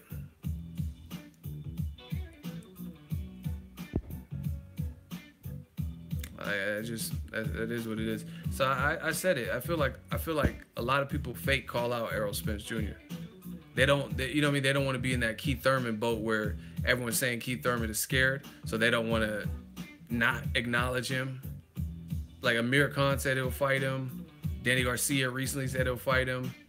Crawford said he'll fight him. Mikey Garcia, but I don't really see nothing manifesting from any of these situations. You know what I mean? And see, here's the problem right now. And I'm not dissing it. I'm just giving you my honest opinion. Mikey Garcia is talking about fighting Errol Spence, but everything I've seen from Big G and his trainer, his brother, Robert Garcia, they talking about, no, we ain't trying to fight Errol Spence. So that's what they say, collusion. That's the collusion and confusion right there. Your dad and your brother, your trainer, don't want to see you fight this person, and you saying you want to fight this. So that's easily going to create conflict in making the fight happen. Man, I'm just getting...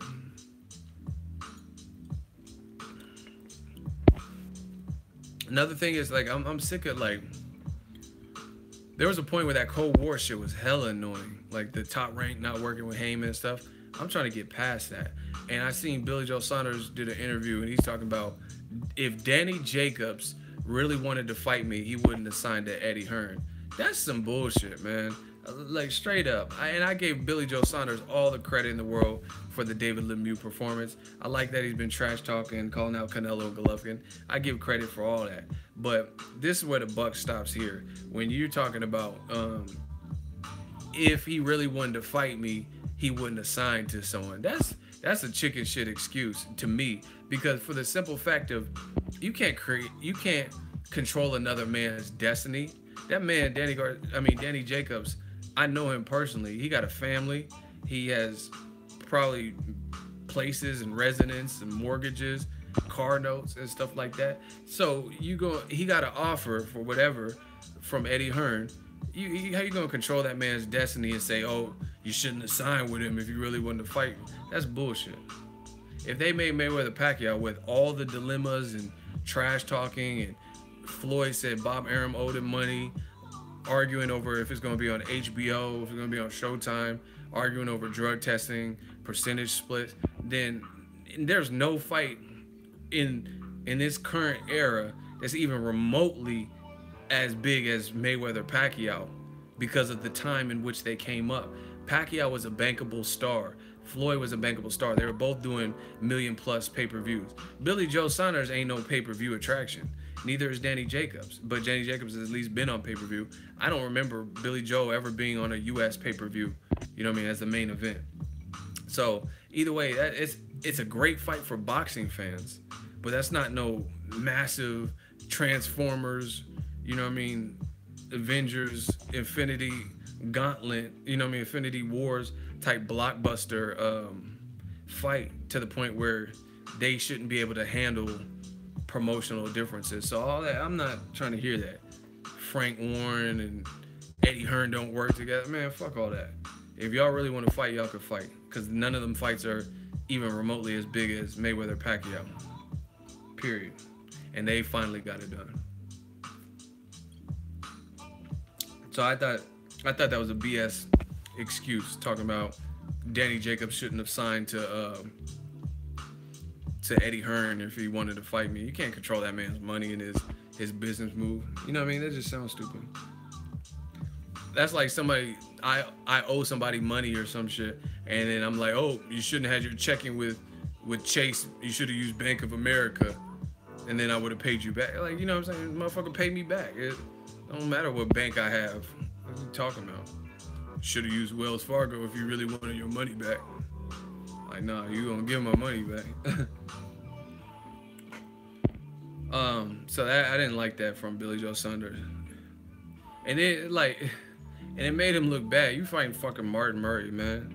I'd rather you fight Martin Lawrence on the, what's that? You know what I'm saying? On a Martin reboot. I heard they're doing a Martin reboot. Fight Martin Lawrence. I'd rather see that. I'm not trying to see no Billy Joe Saunders versus Martin Murray. I'd rather see you fight Bill Murray and shit from Ghostbusters. Fuck out of here. That fight means nothing. Martin Murray. I can't even trust a motherfucker with two first names. Martin Murray. Like Bill John. Like, no, I don't trust you. You got two first names. Wise man told me, don't trust a motherfucker with two first names. I don't trust no one named no fucking Martin Murray. And he was in jail? Oh, no, I don't trust it. I'm not checking for that fight. Like, listen, boxing is a business. Y'all always say it for these fighters. Say it for me, too. Some UK dude got mad at me and shit, talking about, why haven't you talked about Billy Joe Saunders, Martin Murray? Because boxing is a business, and I ain't gonna make no type of money talking about no Billy Joe Saunders and Martin Murray. Like, like I said, if he was fighting Martin Lawrence or somebody, then I'll probably do some videos. So don't expect no first look Billy Joe, Martin Murray. That shit is too time consuming, and you probably won't see that many videos about it either. I gotta prioritize. People want to talk about, you know what I mean, Joshua Parker, Canelo Triple G, Wilder Ortiz, Charlo, you know what I'm saying? That Martin Murray shit, that's very low on the totem pole right now. Martin Murray. I'm not, and whatever. It just is what it is. When did Wilder, why y'all keep saying this Wilder percentage talk? When did he say any of this? When did Wilder say this, and to who did he say this to?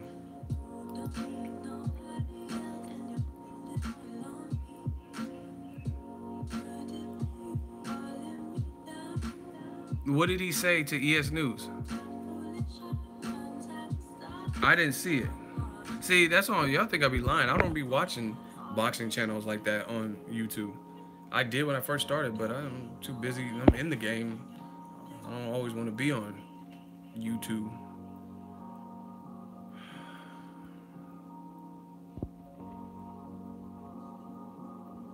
Damn, he said I'll take whatever percentage as long as you, on the rematch, you take the same percentage. Oh, shit. That's good. Shout out to Dalton Judge. He did another super chat, $5 shmoney gang. My dad believes that in his prime, no one beats Roy Jones, Hagler, Hearns, Leonard Robinson. Thoughts? I agree with them. And damn sure nobody like current, like Triple G. Man, do you understand what? Listen, I told people for a while.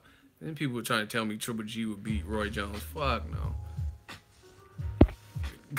Canelo.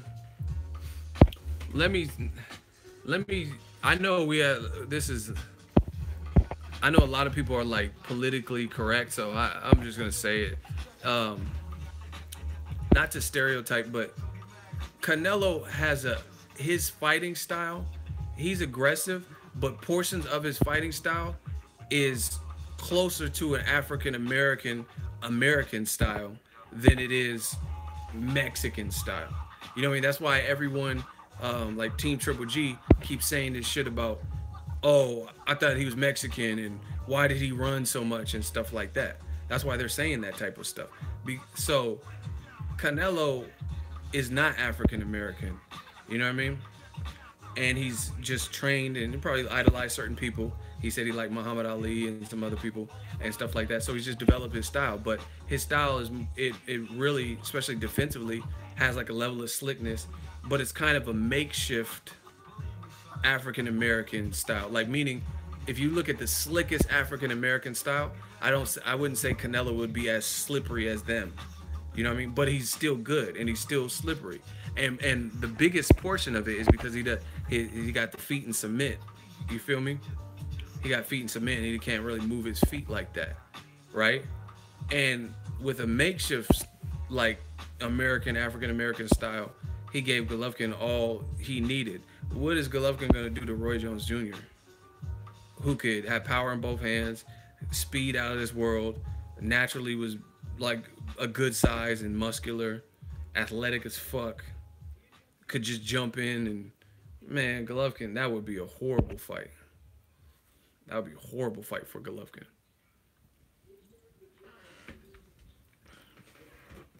I think Andre Ward would dog Golovkin, but what Roy Jones did would be probably worse to me.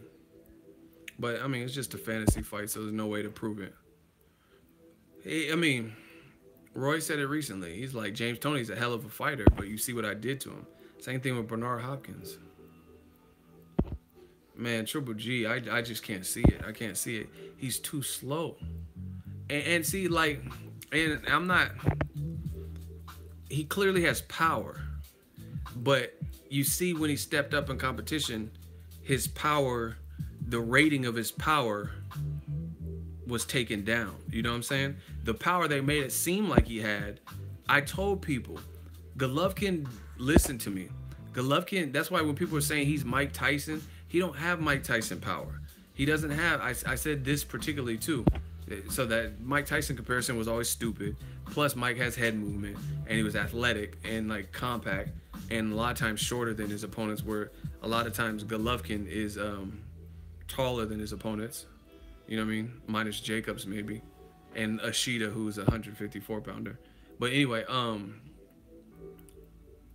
he doesn't fight like Tyson, and he's just kind of slow.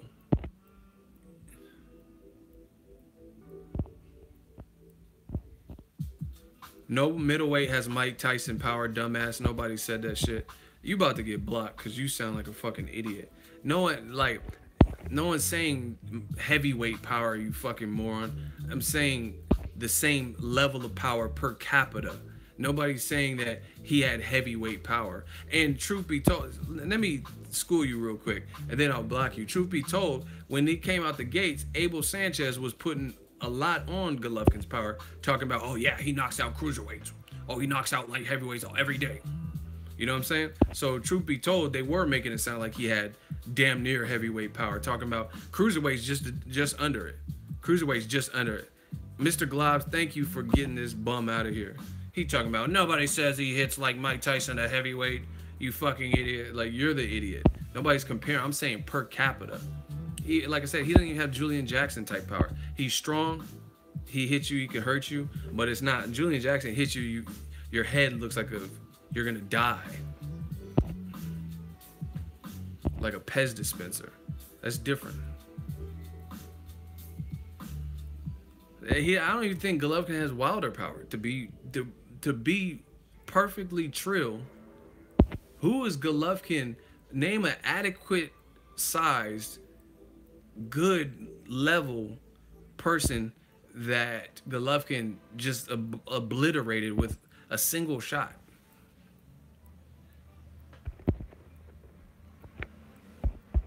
Name that. Dalton Judge, another $2 super chat, Shmoney Gang. Fantasy fight, Pernell Whitaker versus Mayweather Jr. They used to spar together. That's a good one. I would pick Floyd because they're both defensively responsible, but Floyd was hitting harder, especially in the lighter divisions. So I got to go with Floyd because they both are, even if you say Pernell has a better defense, they both have a respected defense, and they both sparred each other, but Floyd was hitting harder than Pernell. So he would have that edge. I don't know how they match up size-wise off the top of my head. I don't remember how tall Pernell Whitaker is, but it's a good fight, though.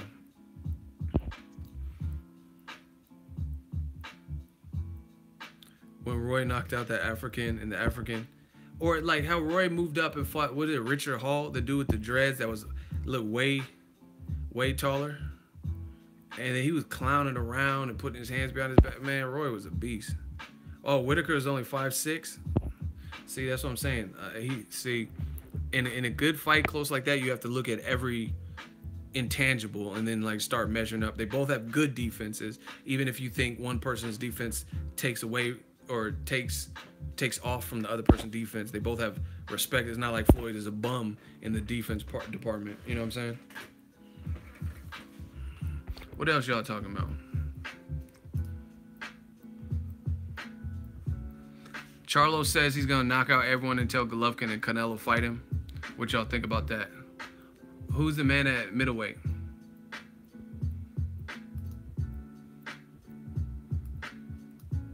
Let's talk some middleweights. I know y'all forgot because y'all in the stream and we're just vibing, but hit that like button. Those things matter to YouTube. So make sure you guys smash the like button. Let's get it cracking. I told you this is the get back year. Technically, Triple G is still the man. I think his run is close to. If he fights the right fights, his run is over. To me, yeah, I really feel that with Golovkin. I mean, I could be wrong, but if he fights the right fights, I think his run is over because he's consistently looking like. Does it look like Golovkin is crescendoing and getting higher each fight? No. It doesn't.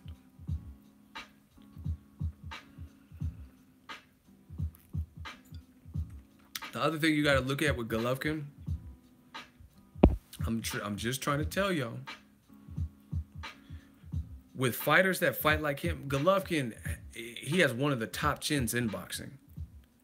But the thing is, especially as you get older, that shit is not, there's no human on earth that is made to be broken and to be constantly tampered with and blunt force trauma.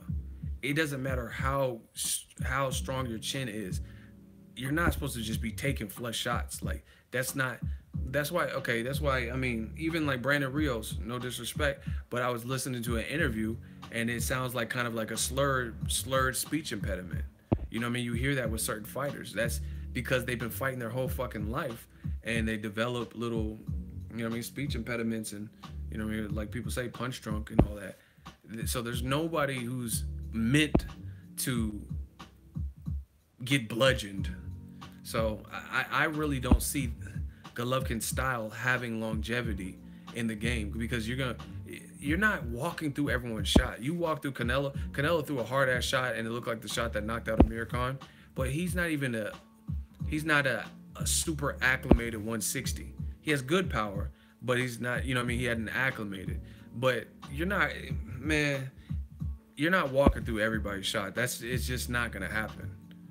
There's guys that you're gonna find somebody where you're not gonna just be able to walk flush through their shot and then just keep coming back. You know what I mean? Like if Charlo hits you, especially slick people like Charlo, I was very impressed in the Julian J. Rock Williams fight. I was very impressed. That was a 50-50 fucking fight. 50-50 fight. And he knocked his man down with a jab. He knocked him down with his jab, man. That was crazy. And then J. Rock threw a shot and bop, and then he got hit with an uppie in the middle of the sequence that pretty much created the knockout. Golovkin, if he doesn't see a swift shot like that coming and he gets hit with it, I mean, good luck. But I think chins and shit are like a windshield where you see guys over years who are never getting. I mean, look at Robert Guerrero. He's the perfect example. And I'm not comparing, I know a lot of idiots watch my channels. I got a lot of great supporters too, but I got a lot of idiots and they try to take, oh my gosh, fucking ego comparing Gennady Golovkin to Robert the Ghost Guerrero. I'm not saying they're the same fighters, but Guerrero was known for having a chin and he lost not even to probably the guy who was the biggest welterweight puncher. His good power, Omar Figueroa. You know what I mean? But Keith Thurman didn't knock you out. Danny Garcia didn't knock you out. Floyd didn't knock you out. and then you later get knocked out by Omar Figueroa. You got knocked down and on bad legs versus Aaron Martinez, who at the time had 4 knockouts. You know what I'm saying? But it's that accumulation. You fighting wars with Berto, getting ass whooped by Floyd, fighting Keith Thurman and getting dominated, fighting Danny Garcia and walking through shot. It's that accumulation. And that's why Guerrero looked the same. I mean, he ended up crumbling and then was forced to retire. You can't just keep fighting like that. You can't. Put it this way. All the motherfuckers who were fighting 40 and on, especially like 40, you know what I mean, close to 40 and shit like that, most of them have some level of like skill defense. Like, you know what I mean? Floyd, Bernard Hopkins, you know what I mean? Most people. Keith Thurman weakened Robert Guerrero's chin? Absolutely. That fight put mileage on Robert Guerrero. He got knocked down. I didn't think he's gonna get back up. He was badly hurt. Badly hurt. And see, and I told people this. I said this with Bermain Stavern. You guys, I swear, you guys check my old videos. But what Deontay Wilder did to Bermain Stavern in the first fight, it probably made it worse for him. And I'll explain why. If y'all want me to explain why, can I get a hell yeah? If y'all want me to explain why going 12 rounds with Deontay Wilder made it worse for Bermain Stavern, can I get a hell yeah in the comment section? We working. I'm gonna tell you why it was worse. Because you're in there with a thunderous puncher who normally is knocking motherfuckers out when he connects some of those rights or, you know what I mean, one-handed punches that flush. And Bermain Stavern ate all of them. Except for the one where he technically should have been ruled a knockdown and he tackled Wilder. But the thing is, that made it worse because he took a continual beating for 12 rounds. Because you notice Bermain Stavern fought after he lost to Wilder. He fought later that year and he got knocked down by a guy named Derek Rossi, who's not even like top 5 heavyweight. You feel me? And then you seen what happened when he fought Wilder the second time. Is you can't take that type of like inflicted damage for 12 full rounds and just be cool. You know what I mean? Like it's very hard. But that's why they say boxing is brutal and stuff like that. So it actually made it worse that Stavern took them 12 rounds of them types of shots because it's just too tough for his own good. You know what I mean? And if you look at statistically, the people that die from boxing, or like Magomed Abdusalamov and people who are like ruined from boxing, is because they took a sustained beating. Your brain starts to swell, and then you're getting hit on top of that. People like Pacquiao, who are in a fight and they just get knocked out swift with one Marquez right hand, that's cool. And I'm not saying you can always bounce back from that, but it's like your lights just go out. It's just boom, oh, got caught with some shit. It's over. You know what I mean? It's actually damn near better than taking a sustained beating. You know what I mean? Put it this way. Would you rather, let's say you were in a prison and then the guard came in and then just hit you hella hard with a nightstick and you got knocked out, and then for the rest of the week they didn't attack you or anything else. They just bop and then you're out.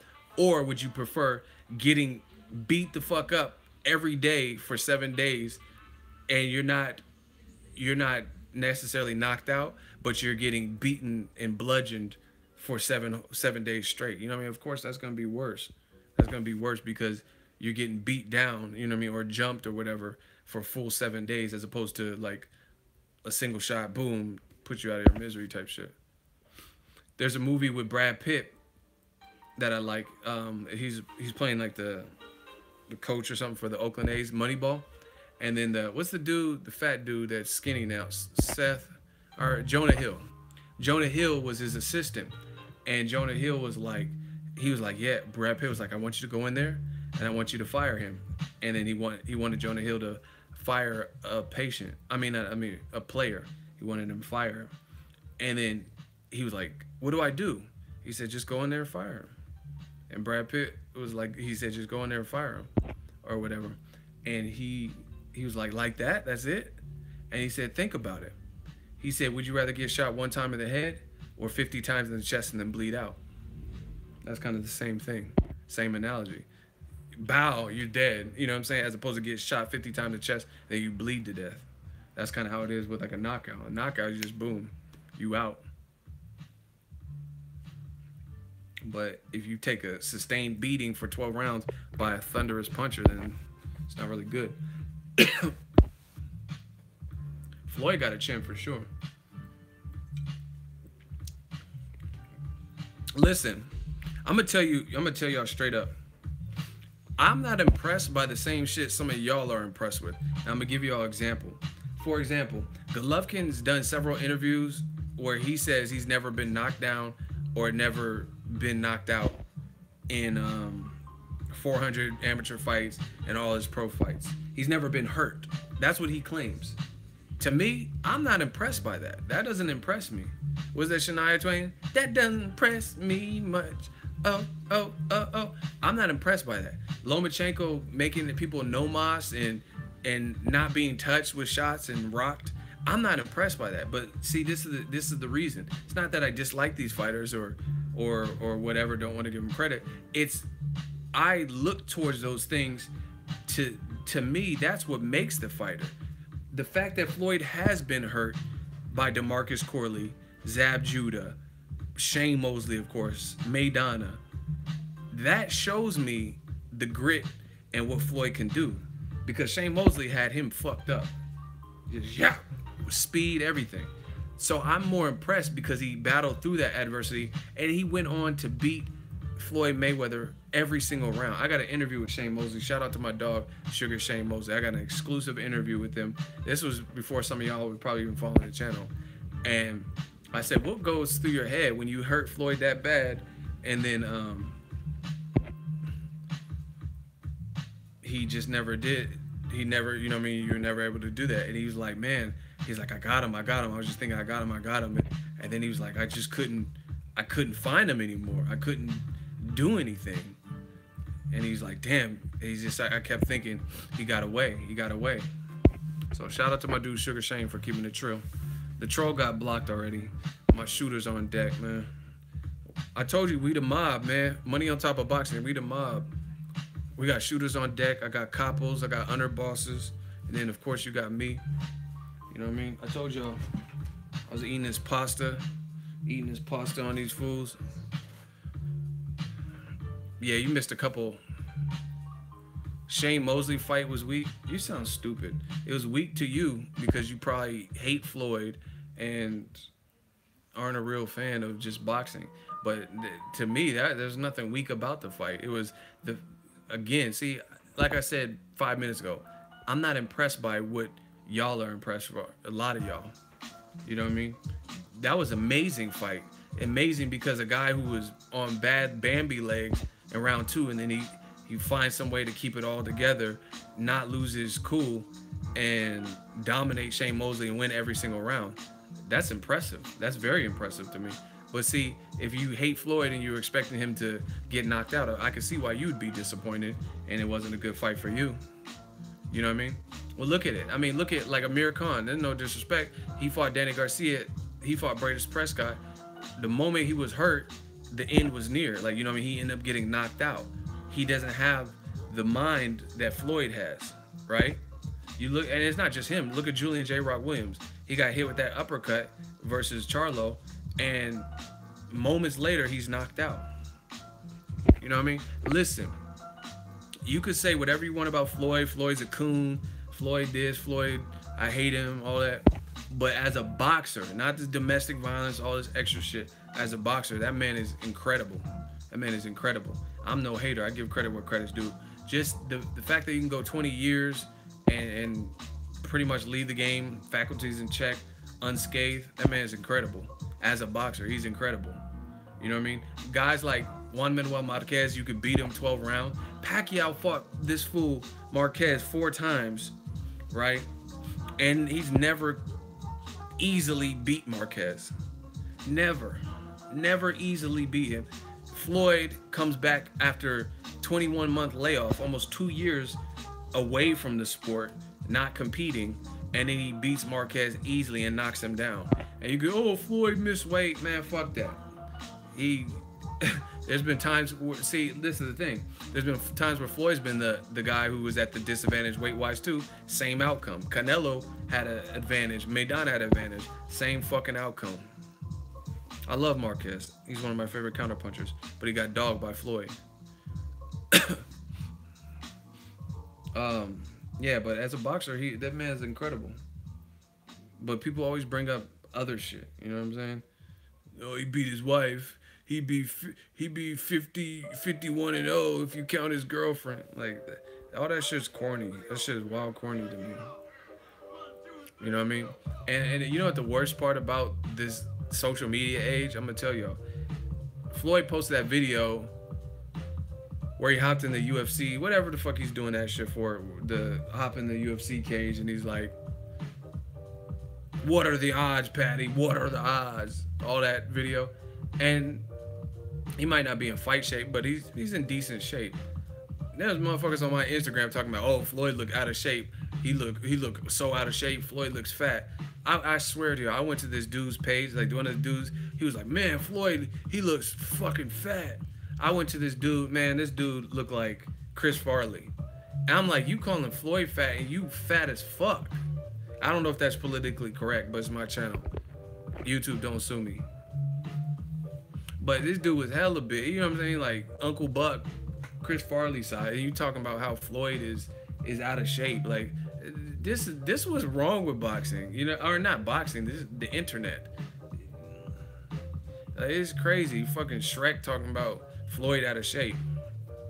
And then you look like the Pillsbury Doughboy.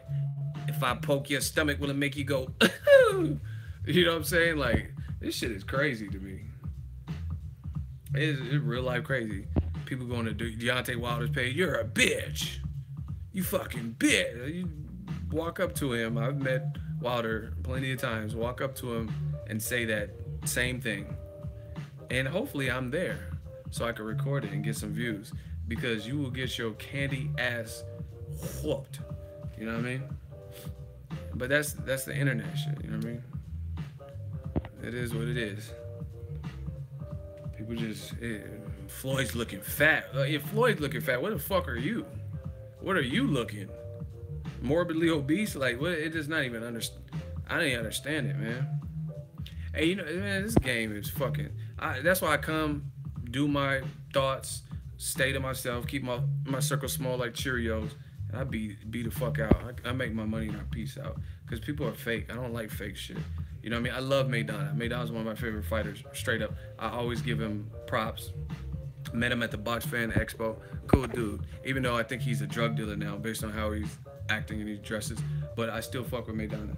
Maidana's posting all these pictures of him flashing jewelry and like Gucci belts and all types of shit like that. And I'm posting it on Instagram. They love it. They love it. They're like, oh, fucking, yeah, Chino, get your money, bro. Get your money. You deserve it, right? But let Broner or Floyd flash their money. You know what I'm saying? The Negroids, let them, the coolest monkey in the jungle, let them flash their jewelry or assets or things they acquired. And that's the reason you hate them. You know what I mean? Oh, I hate Floyd. I hate him. All he cares about is his money, man. But Maidana's doing the same shit. He collected money. He was like, fuck boxing.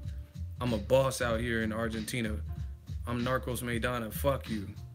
You know what I'm saying? And he's enjoying the fruits of his labor. More power to him. I don't blame him. Go to Argentina, where you're from. Get some acres, get some cattle, and just enjoy life. But people love it. Oh, you deserve it, Maidana.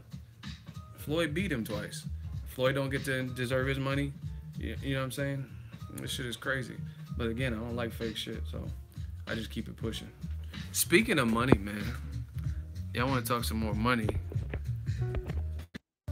Shout out to my dude, Jimmy Garoppolo. Smile if you have 7 career starts and you're the highest paid in the NFL history. They gave this man $137.5 million for 5 years. That's bread. That's bread. That Roy Jones fight's today? I didn't even know that. Yeah, he got bread for that. Hey, what the fuck? How do you even get hit this hard? He plays for the 49ers. He won like 5 or 7 in a row. What are you talking about? 3. Hey, he got fucked up. Look at this. Look at this. Don't he look like the Cornflakes logo? The Kellogg's Rooster? Hey, he got fucked up.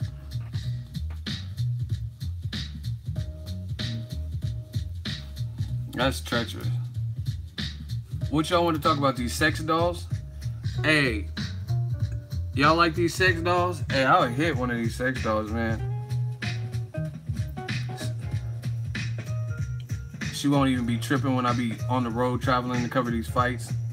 I need me a sex doll, man. Look at, she kind of right, man. She kind of, hey, she thick, man. Fuck y'all. These sex dolls are coming up. She can't back talk. I can't get no domestic violence. I don't have to worry about getting her pregnant. Hey, I ain't never seen this. Watch. Y'all gotta follow me on Instagram. He hit this boy with the people's elbow. Watch the people's elbow, man. This was cold. I ain't never seen this in a street fight. Bip! Oh my gosh. He hit him with the people's elbow in a street. Look at they doing a Royal Rumble at school. Bow! Oh my gosh. Hey, bruh. He hit him with that people's elbow to let him know it was real. I ain't never seen someone get, I've seen people get elbowed like that, like nudged elbow. I never seen someone just get like elbowed, like, oh my, you know that hurts because your elbow was pointy.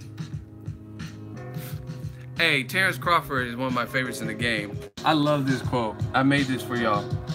He said, focus on your fight before you not make it to your fight.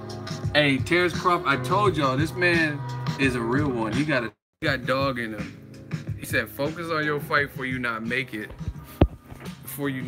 to your fight. That's a cold line, man. He need to put that on a shirt. Focus on your fight before you not make it to your fight. I told y'all. Man. And see, let's talk about the double standards too. And I'm probably gonna get off after this. Make sure y'all hit the like button. But Crawford became undisputed. Somebody in the comment section tell me what undisputed means. What does undisputed mean? Damn, my lineup kind of crispy. Somebody explain what undisputed means. Holding all the titles, yep. And he's moving up to a dangerous division, and he's not ducking no fades. He's like, his first fight, he's probably gonna fight for a title. See, this is the problem I have with like old media, is a guy who became undisputed, right? People still don't want to give him credit for it. I've seen people say, oh, but who's he beat? He beat a small Gamboa, he beat, who's Julius Ndongo? Listen, if Lomachenko fought everybody at 130 with the belt, the only person whose name is really ringing bells like that, like in terms of like maybe the mainstream, would be Tank Davis. But everyone else would be boxing fans would know who they are, but that's it. You know what I mean? They're not going to be like heralded, common knowledge type people. You get me? Like Miguel Berchelt and Machado and shit like that. No one's going to know them guys like that. So if he became undisputed at that division, it'd be pretty much the same thing. Like, you know what I mean? Some good fighters, but they're not household name fighters type of shit. And people take away credit for Crawford, and he's moving up to a division, pursuing a division that's dangerous. And his first fight, he's going to do a world title. We never see Lomachenko do those types of things. Like, or his team or whoever. I'm not. And Loma, I think Loma, he has the attitude for sure, but so maybe his people are getting in the way. I don't know, but I'm not seeing that type of behavior from Team Lomachenko. See, listen, Lomachenko is getting all this praise. He has one belt. He's never had more than one belt at a time. Never. You know what I mean? And it's not just about having one belt, more than one belt. It's you have a limited amount of fights on top of that. Because, I mean, let's say Tim Bradley. I don't know if he's ever had more than one belt at this. When he beat Pacquiao, did he have more than one belt? I don't know. But either way, we've seen him through numerous fights. So we get to see, we have a better detail. All I want from Lomachenko is we know he's good. To take him to the next level, he has to do next level things. He has to fight the right type of fights. You know what I mean? And I'm not saying every fight has to be massively hard or a championship fight, but Miguel Mariaga coming off a loss, that's not really cutting it. You already lost. I mean, a guy that beat Miguel Mariaga, Nicholas Walters, you already beat him embarrassingly. So what does it really prove? Not that is just about triangle theories, but what is beating Miguel Mariaga off of another loss to Oscar Valdez and making him move up? What does that really prove? What does that prove for him? You know what I'm saying? And the only people that get mad are like diehard Lomachenko radical fans. They don't want to see. That's the thing. They don't want to see these fighters tested. Like when Triple G was really in the spotlight and being praised by HBO, and people were saying he's #1. Some people still saying he's #1, which is crazy. How is he #1? He's coming off of a tough fight with Jacobs where he arguably lost in a draw to Canelo. But whatever. It just, to me, it doesn't make sense. It really doesn't. Like Lomachenko, and the thing, he started his career late, so he should be really, even though he's moved at a good pace, but I mean, there's still more to see, I guess you could say, to see where he's really at. Like I said, if he beat Mikey Garcia, like, again, how are you gonna fight Pacquiao at 140? Why not fight Garcia at 140? Because they know that's probably a more difficult fight than at age 40 Pacquiao. I'm not saying Pacquiao has no work, but again, why would you not do it? Yeah, listen, we're talking boxing and people worried about how I look and what I got on and stuff like that. That's questionable. It's sus behavior. You know what I mean? Like if I watch CNN and Larry King's on, why is he wearing those glasses? Take those fucking glasses off, Larry. Who does that? Why do you give a fuck what he's wearing? Why you have that tie on, Larry? Take the tie off, Larry. You guys are fucking weirdos. Some of you. Why do you care what I'm wearing? This generation is fucking weird, man. You fucking, what are you wearing? Why you got that fucking, who's on your shirt? Is that Deadpool? Like, y'all care that much? But anyway, the worst part about the old media is like, they put people on these massive pedestals, but we never get to see them challenged in the same way that other people who don't get the same praise get. Do you get what I'm saying? Like, for example, Jermell Charlo ain't on nobody's pound for pound top 10 list. At least nobody in the boxing industry, like a big branch, notable. You feel me? Just hear me out. Like a ESPN or a HBO, right? But this motherfucker just fought mandatories that posed a threat. You know what I mean? Charles Hatley and what's his name? Erickson Lubin or whatever, right? And then he knocked them both out brutally. And I was at one of them, you know what I mean? And it was a nasty ass knockout with Charles Hatley, right? And he's not on nobody's list. But Inouye ain't beat nobody, and he's on ESPN's list. You know, this shit don't add up. You know what I mean? Same thing with Jermall Charlo. He beat K9 Bundridge, and he beat, what's the name? Julian J. Rock Williams, a mandatory, who people said he was ducking. knocks him out brutally, knocks out K9 Bunders as he was the champion, knocks out his mandatory in the newer division, the Sebastian Jorge Highland. He ain't on nobody's list. You know what I'm saying? But Inouye's on the list. How do you not? Listen? If I'm lying, I'm dying. How the fuck you have Inoue on the ESPN most recent top pound for pound list or whatever, right? Inouye's there, but Rungvisai ain't. And Rungvisai knocked out the beloved Chocolatito, who the same motherfuckers who are making the list, Dan Rayfield and ESPN and all them motherfuckers, was saying is #1 pound for pound. They said, oh, Floyd's retired, Chocolatito is that dude. So if he's that dude and Rungvisai beat him, knocked him down in the first fight, beat him closely, came back, set the record straight, and knocked him out to the point where Chocolatito's on the ground and it looked like he was crying, then how is he not on the list but Inoue is? This is what I'm talking about, people. Explain that. Somebody make that make sense. How ESPN can put Inoue on the list but no Rungvisai.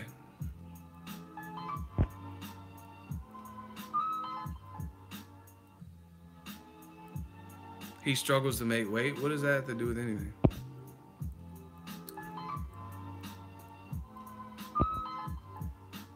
And listen, I'm telling you, this is the problem. See, the good thing with new media is because you get to actually, I'll show you the shit I'm talking about. They will never do that. Like, for example, again, Chocolatito is who they said was the #1 pound for pound person for months or a year or whatever it was.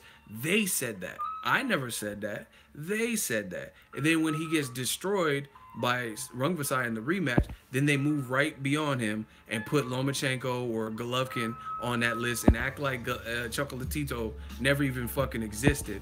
All the while, the person that destroyed the person that you said and told the public was #1 gets no credit by even being put on the list.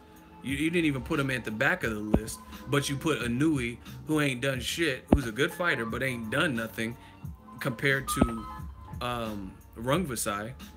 Rungvisai at least fought Carlos Cuadras, lost to him, and then beat Chocolatito twice. That's better than any name on Inouye's whole resume. Those 3 names or 2 names. You know what I mean? Has Inoue on the list, but Anthony Joshua ain't on the list, and he beat a Klitschko. You know what I'm saying? Like, this shit don't add up. But this is what old media does. They want you to forget. They hope you forget. Like, hey, we know we said Chocolatito was #1, but forget about it. Just ignore that. Same thing, like, man, it's too easy. Old media, they bash Floyd for beating Pacquiao in a boring fight. That's what they said. And then fighting Berto. Oh, this is an outrage. After a boring fight with Pacquiao. It's not, Pacquiao is his fault. He should have been more aggressive so he can get his ass knocked out. You know what I'm saying? Or knocked down. Because he's the reckless Pacquiao. That would have left more opportunities for Mayweather. That's what Mayweather want. But Pacquiao was boxing a little bit more. Wasn't too reckless because he'd been knocked out by Juan Manuel Marquez. And he wanted to drink salt water or whatever. So it was a boring fight, they say. Then he fought Berto. Okay. Oh, I was reading all kinds of headlines. Oh, Floyd ruined his career and all this bullshit. Now they talking about Pacquiao fighting Mike Alvarado, and everybody's cool with that. Oh, Pacquiao deserves it. He's a fucking legend. So Floyd ain't a legend? Floyd don't deserve to end his contract fighting Berto and then right off into the sunset? You know what I'm saying? He got to fight Keith Thurman or Golovkin at 160. But years later, Pacquiao could fight fucking Mike Alvarado most likely. And then they make excuses for that. Listen. I'm not even joking here. If somebody says Pacquiao versus Alvarado or Pacquiao versus Berto, even though Floyd beat Berto handily and then Berto got stopped by Sean Porter, I would rather see Andre Berto versus Pacquiao. I'm not even joking. Than the Mike Alvarado fight. Me personally. I really would. But again, Pacquiao can do no wrong. He can fight Mike Alvarado and it's all gravy. But Floyd fights Berto and it's terrible. You know what I mean? Like, Berto at least avenged Victor Ortiz loss or some shit at the time he fought Floyd.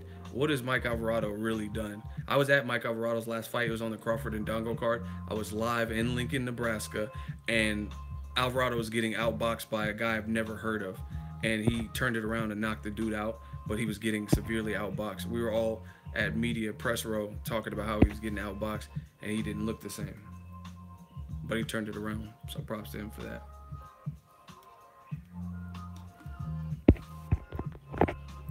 That's what I'm saying, man. Old media. They only here to cause distractions.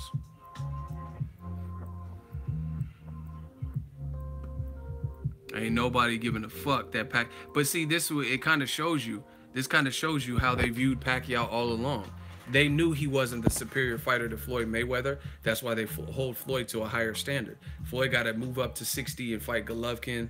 He got to fight Keith Thurman and Errol Spence. He got to move back up to 54 to fight Edislandi Lara or Jermell Charlo. He got to do that. But Pacquiao could fight Mike Alvarado because you know that Pacquiao is not looking the same, and Pacquiao is definitely dwindled down and is struggling with guys like Jeff Horn. So you figure, oh, the Alvarado fight is somewhat adequate because you know Pacquiao, his level of competition has went down within him.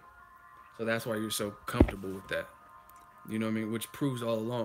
And see, this is what I'm saying. Old media. Max Kellerman did an interview talking about, even though I had Floyd beating Pacquiao, we all witnessed it, Pacquiao's the best fighter of this generation. So you said that. Really?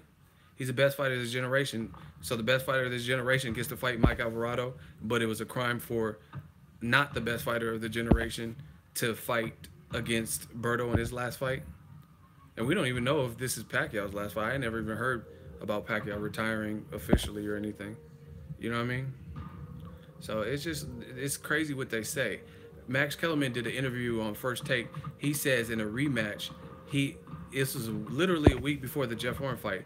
He says in a rematch, he thinks Pacquiao will knock out Floyd. And then Pacquiao struggles with fucking Jeff Horn. How dumb does Max Kellerman look for even uttering those words? You can't even beat Jeff Horn, who had 14, 15 fights, right? Unknown, fought Australian competition. You feel me? And you would have knocked out Floyd in the rematch. That's what I'm saying. But people come to my channel, new media style, and tell me I don't know shit. And my shit is never, I'll get a fight prediction wrong and stuff like that, but I'm never way off like that. I never said Chocolatito's #1 and then he gets knocked out by an unknown Rung Vasai. I never said Pacquiao will stop Floyd in a rematch and then he can't beat Jeff Horn. That's what they say though. You know what I mean? So you tell me who won. I see them, they run. New media, man. Man, I grew up fucking with Max Kellerman, but I feel like over the years he kind of became a company man, and maybe he stepped out too far against what the likes of Jam Lampley and Larry Merchant were saying. So maybe they had a coaching or something with him, like, yo, you gotta be in sync with us. You gotta talk that casual shit. You know what I mean? You gotta be more like the Grand Wizard, Jim Lampley.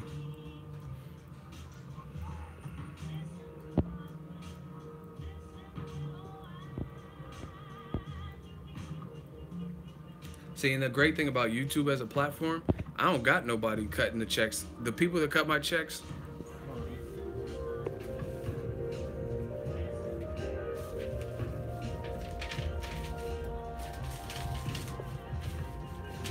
I was about to show you. Anyway, my checks, at the top it says Google. Google ain't in, there ain't no Google boxing. You know what I'm saying? So I don't have to only say HBO is the best, or only say Top Rank's the best, or PBC or Showtime. I don't have to. I go to all these fights. I was at Golden Boy's Canelo Golovkin, the biggest fight they had last year. I was at that fight. 3 weeks earlier, I was at Mayweather McGregor fight. You know what I mean? 3 weeks before that, I was at Top Rank Crawford and Dongo. I go wherever the fuck I want. You know what I mean? But these other people, a lot of them, they have allegiances. I work for ESPN. I work for HBO, so I gotta say X, Y, and Z.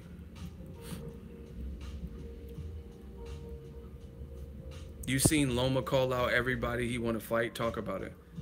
I never seen. Where did he say this? Like, well, how am I supposed to talk about something? I'm on a live stream. I didn't see this shit, so I don't even know where he said that. Yeah, Conor McGregor in the UFC, he gets to hold belts hostages. I mean, shout out to white privilege. It's on his Twitter. Relax, nephew. You relax. You the one came out here and talk about everything Lomachenko ever said about who he wants to. We just having a conversation and vibing. Nobody knew what you were talking about. You just said that randomly. But anyway, yeah, man. So that's what's going on. Apparently, I'm supposed to be looking for something with Lomachenko. Oh, before I get to Lomachenko and check out what he's talking about, I told you guys in the video. Oh, now you're trying to clown? Gerald Levert, I don't even look like him, you dumb idiot. So, you're blocked. At least be funny. Anyway, y'all be trying to roast me so bad, and it'd be horrible. I don't even see anything on his Twitter talking about shit. Some of y'all are real life. I don't think y'all graduated. He was begging for me to go to Lomachenko's Twitter. I'm here, and it's him playing hockey from a couple days ago, and quotes and shit. Like, where is he calling out everyone who wants to fight? What are you even talking about? I'm glad I blocked that dude. See, I don't even know what he's talking about. Anyway. But listen,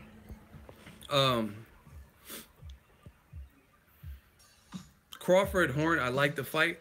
I don't like that it's on ESPN pay-per-view. I'm not a fan of that. I don't think it's, again, I don't know the price point, but I don't really like, we were doing so well, even with Top Rank, where they were giving us bomb fights on ESPN and no pay-per-view. So now all of a sudden, see, what they're trying to do is, because they're throwing Pacquiao on there, now it's allegedly, because they have one good fight as the main event, and they're putting the Pacquiao brand on it, so now all of a sudden that's pay-per-view. But the thing is, fans aren't dumb. It doesn't work like that. It's who Pacquiao's fighting. Pacquiao is no longer drawing the crowds and the names and the interest that he once was. So people aren't just gonna go out and, you know what I mean, go crazy because Pacquiao's on the card. He's not doing those type of numbers. If Pacquiao's fighting someone like Matisse, then that would be a good look. Obviously, if he was fighting Lomachenko, then that would be a really good look. Fighting someone like Broner, somebody like that, okay, that makes sense. But, you know what I mean? You can't just throw... Just because you throw another name on there, doesn't mean it's pay-per-view worthy. Just because their name's on there, when that person, the name, is not fighting someone you want to see him fight. And this is what Top Rank struggles with. They keep their business in-house too much. You know what I mean? To the point where there's certain divisions where they don't really have that many people, and they're like drawing at straws to try to keep it in-house. Like, you're better off paying Berto a little bit of money and making Pacquiao versus Berto. You know what I mean? Pay Broner some money and make Pacquiao versus Broner. You know what I mean? But they want to keep it in-house so much. It's just, you don't have the type of... I mean, not that I'd have to see this, but even a Pacquiao versus Juan Manuel Marquez, just based on their history, if you put Juan Manuel Marquez Pacquiao 5 on Crawford-Horn, then that's pay-per-view worthy, in my opinion, because people would tune in just because they know the whole saga between the two. You know what I mean? If you had something like that, or if Cotto was still fighting, even maybe, even though these aren't necessarily the best fights at welterweight for him. But you can't just throw Pacquiao in the mix and then in a fight that no one cares about. And see, this is the other thing. I've studied the game so much. This is another thing Top Rank does. What they'll do is they'll, right before a fight, they'll give you hope for another future fight, and that's supposed to bait you in to want to see the first fight, because allegedly, if fight A happens, then fight B will happen in the future. So you're gonna want to be curious. You know what I mean? Like, for example, Pacquiao's fighting Chris Algieri. No one gave a fuck about that fight, really, but they started bringing up Floyd Mayweather's name. And since people want to see Floyd Mayweather, right? Since people want to see Pacquiao versus Floyd Mayweather, that's supposed to entice you to watch the Chris Algieri fight, because they name drop that. Or they say, oh, Pacquiao, he might fight Amir Khan, or he might fight Adrian Broner, Danny Garcia. So watch this Brandon Rios fight. You know what I mean? That's what they're notorious for doing. And now what they're doing is throwing out Pacquiao versus Lomachenko, right?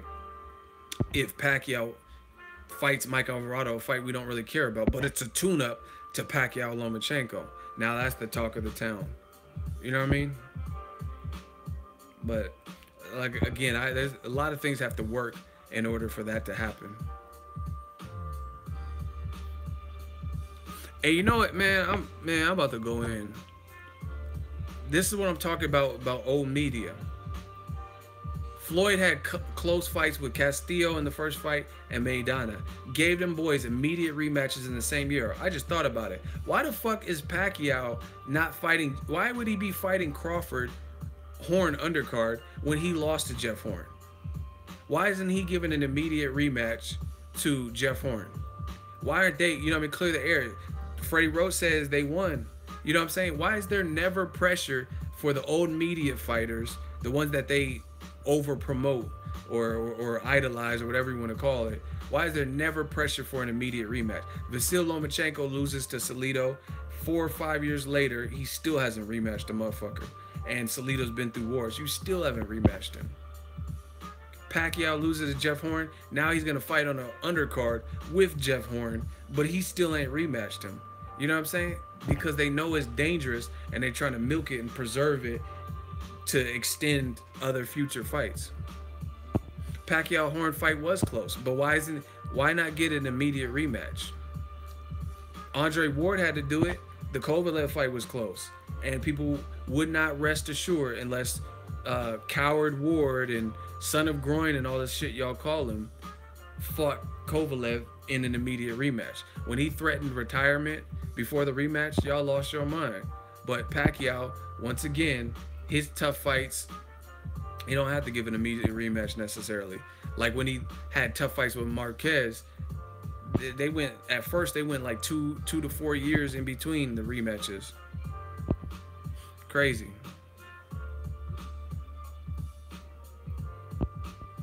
There was a rematch clause in that though, geez. In what? What are you talking about? Rematch clause in what? Shout out to iBlackGeek, $2 super chat, shmoney, gang gang. Rematch clause in what? Ward Kovalev? It don't matter.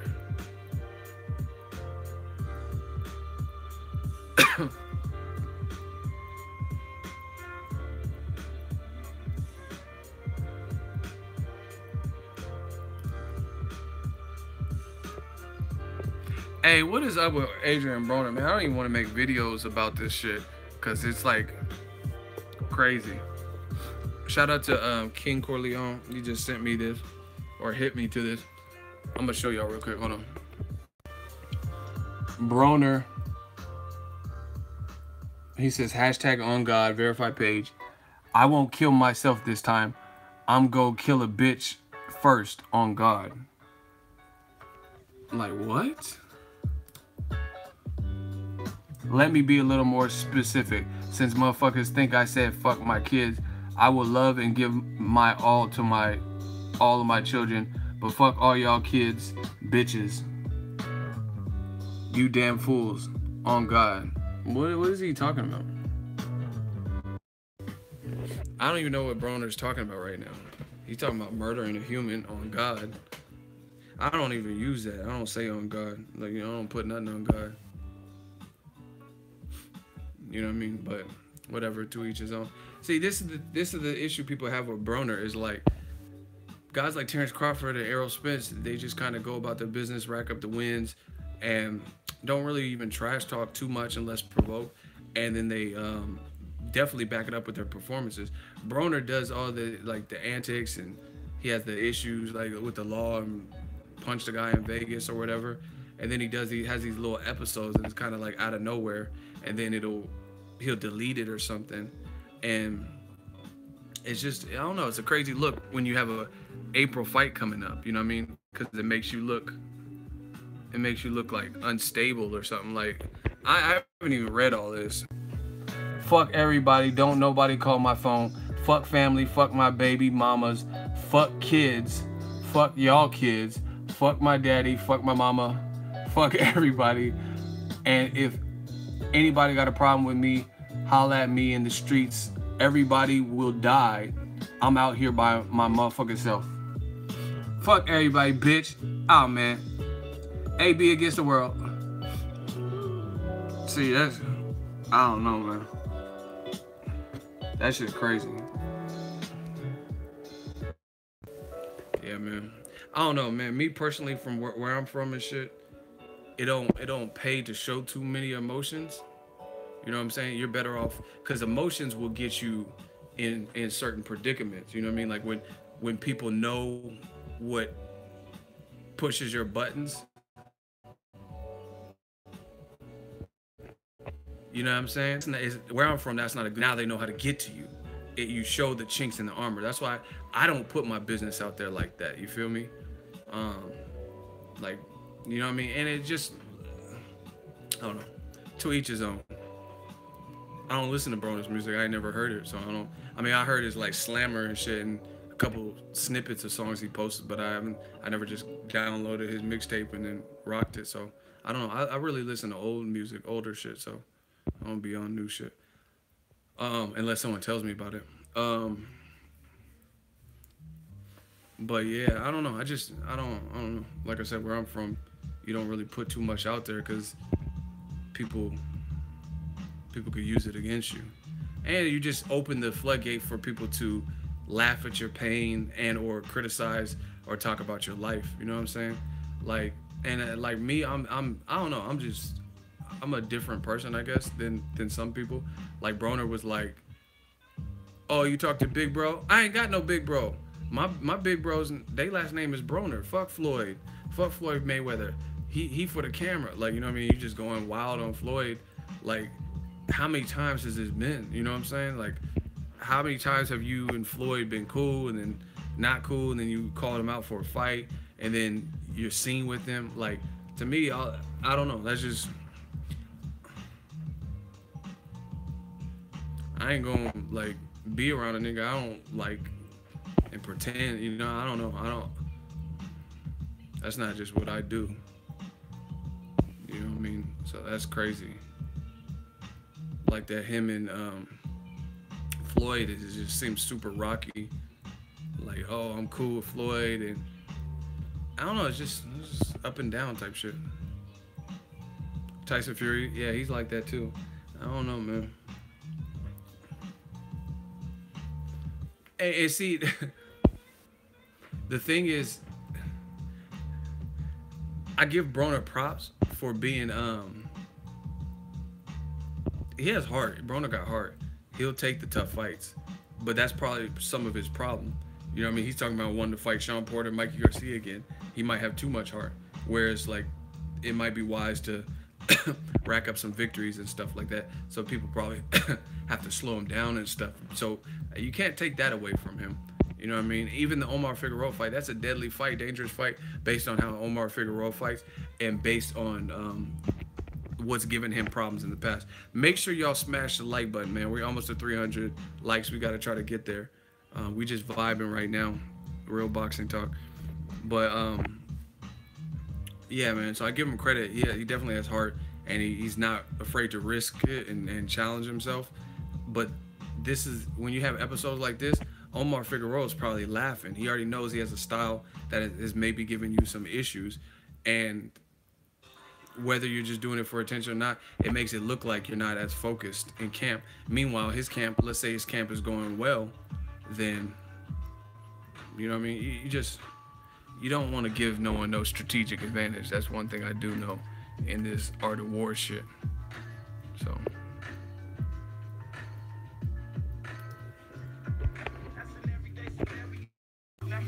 Shout out to Nino Brown, man.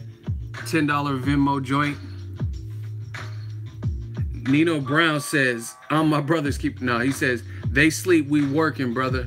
Keep it going." Nino Brown. Shout out to New Jack City, Nino Brown, man. He knows we working. Broner going mad on the thing. He said, "Fuck family, fuck my baby mamas, fuck kids, fuck y'all kids." See, that just seems extreme. Hey, you know what's weird? Watch. I think it's this post. I don't have daddy problems. Look. So a week ago, 6 days ago, I don't have daddy problems. And then Broner said, "Fuck my daddy." Do you know what I'm saying? Like, how did this... I don't have daddy problems, but then you say, "Fuck my daddy," like a week later. You know what I mean? I don't understand it. And he had another one, because I follow Broner. He said something like, "I love my life," or some shit. I forgot where...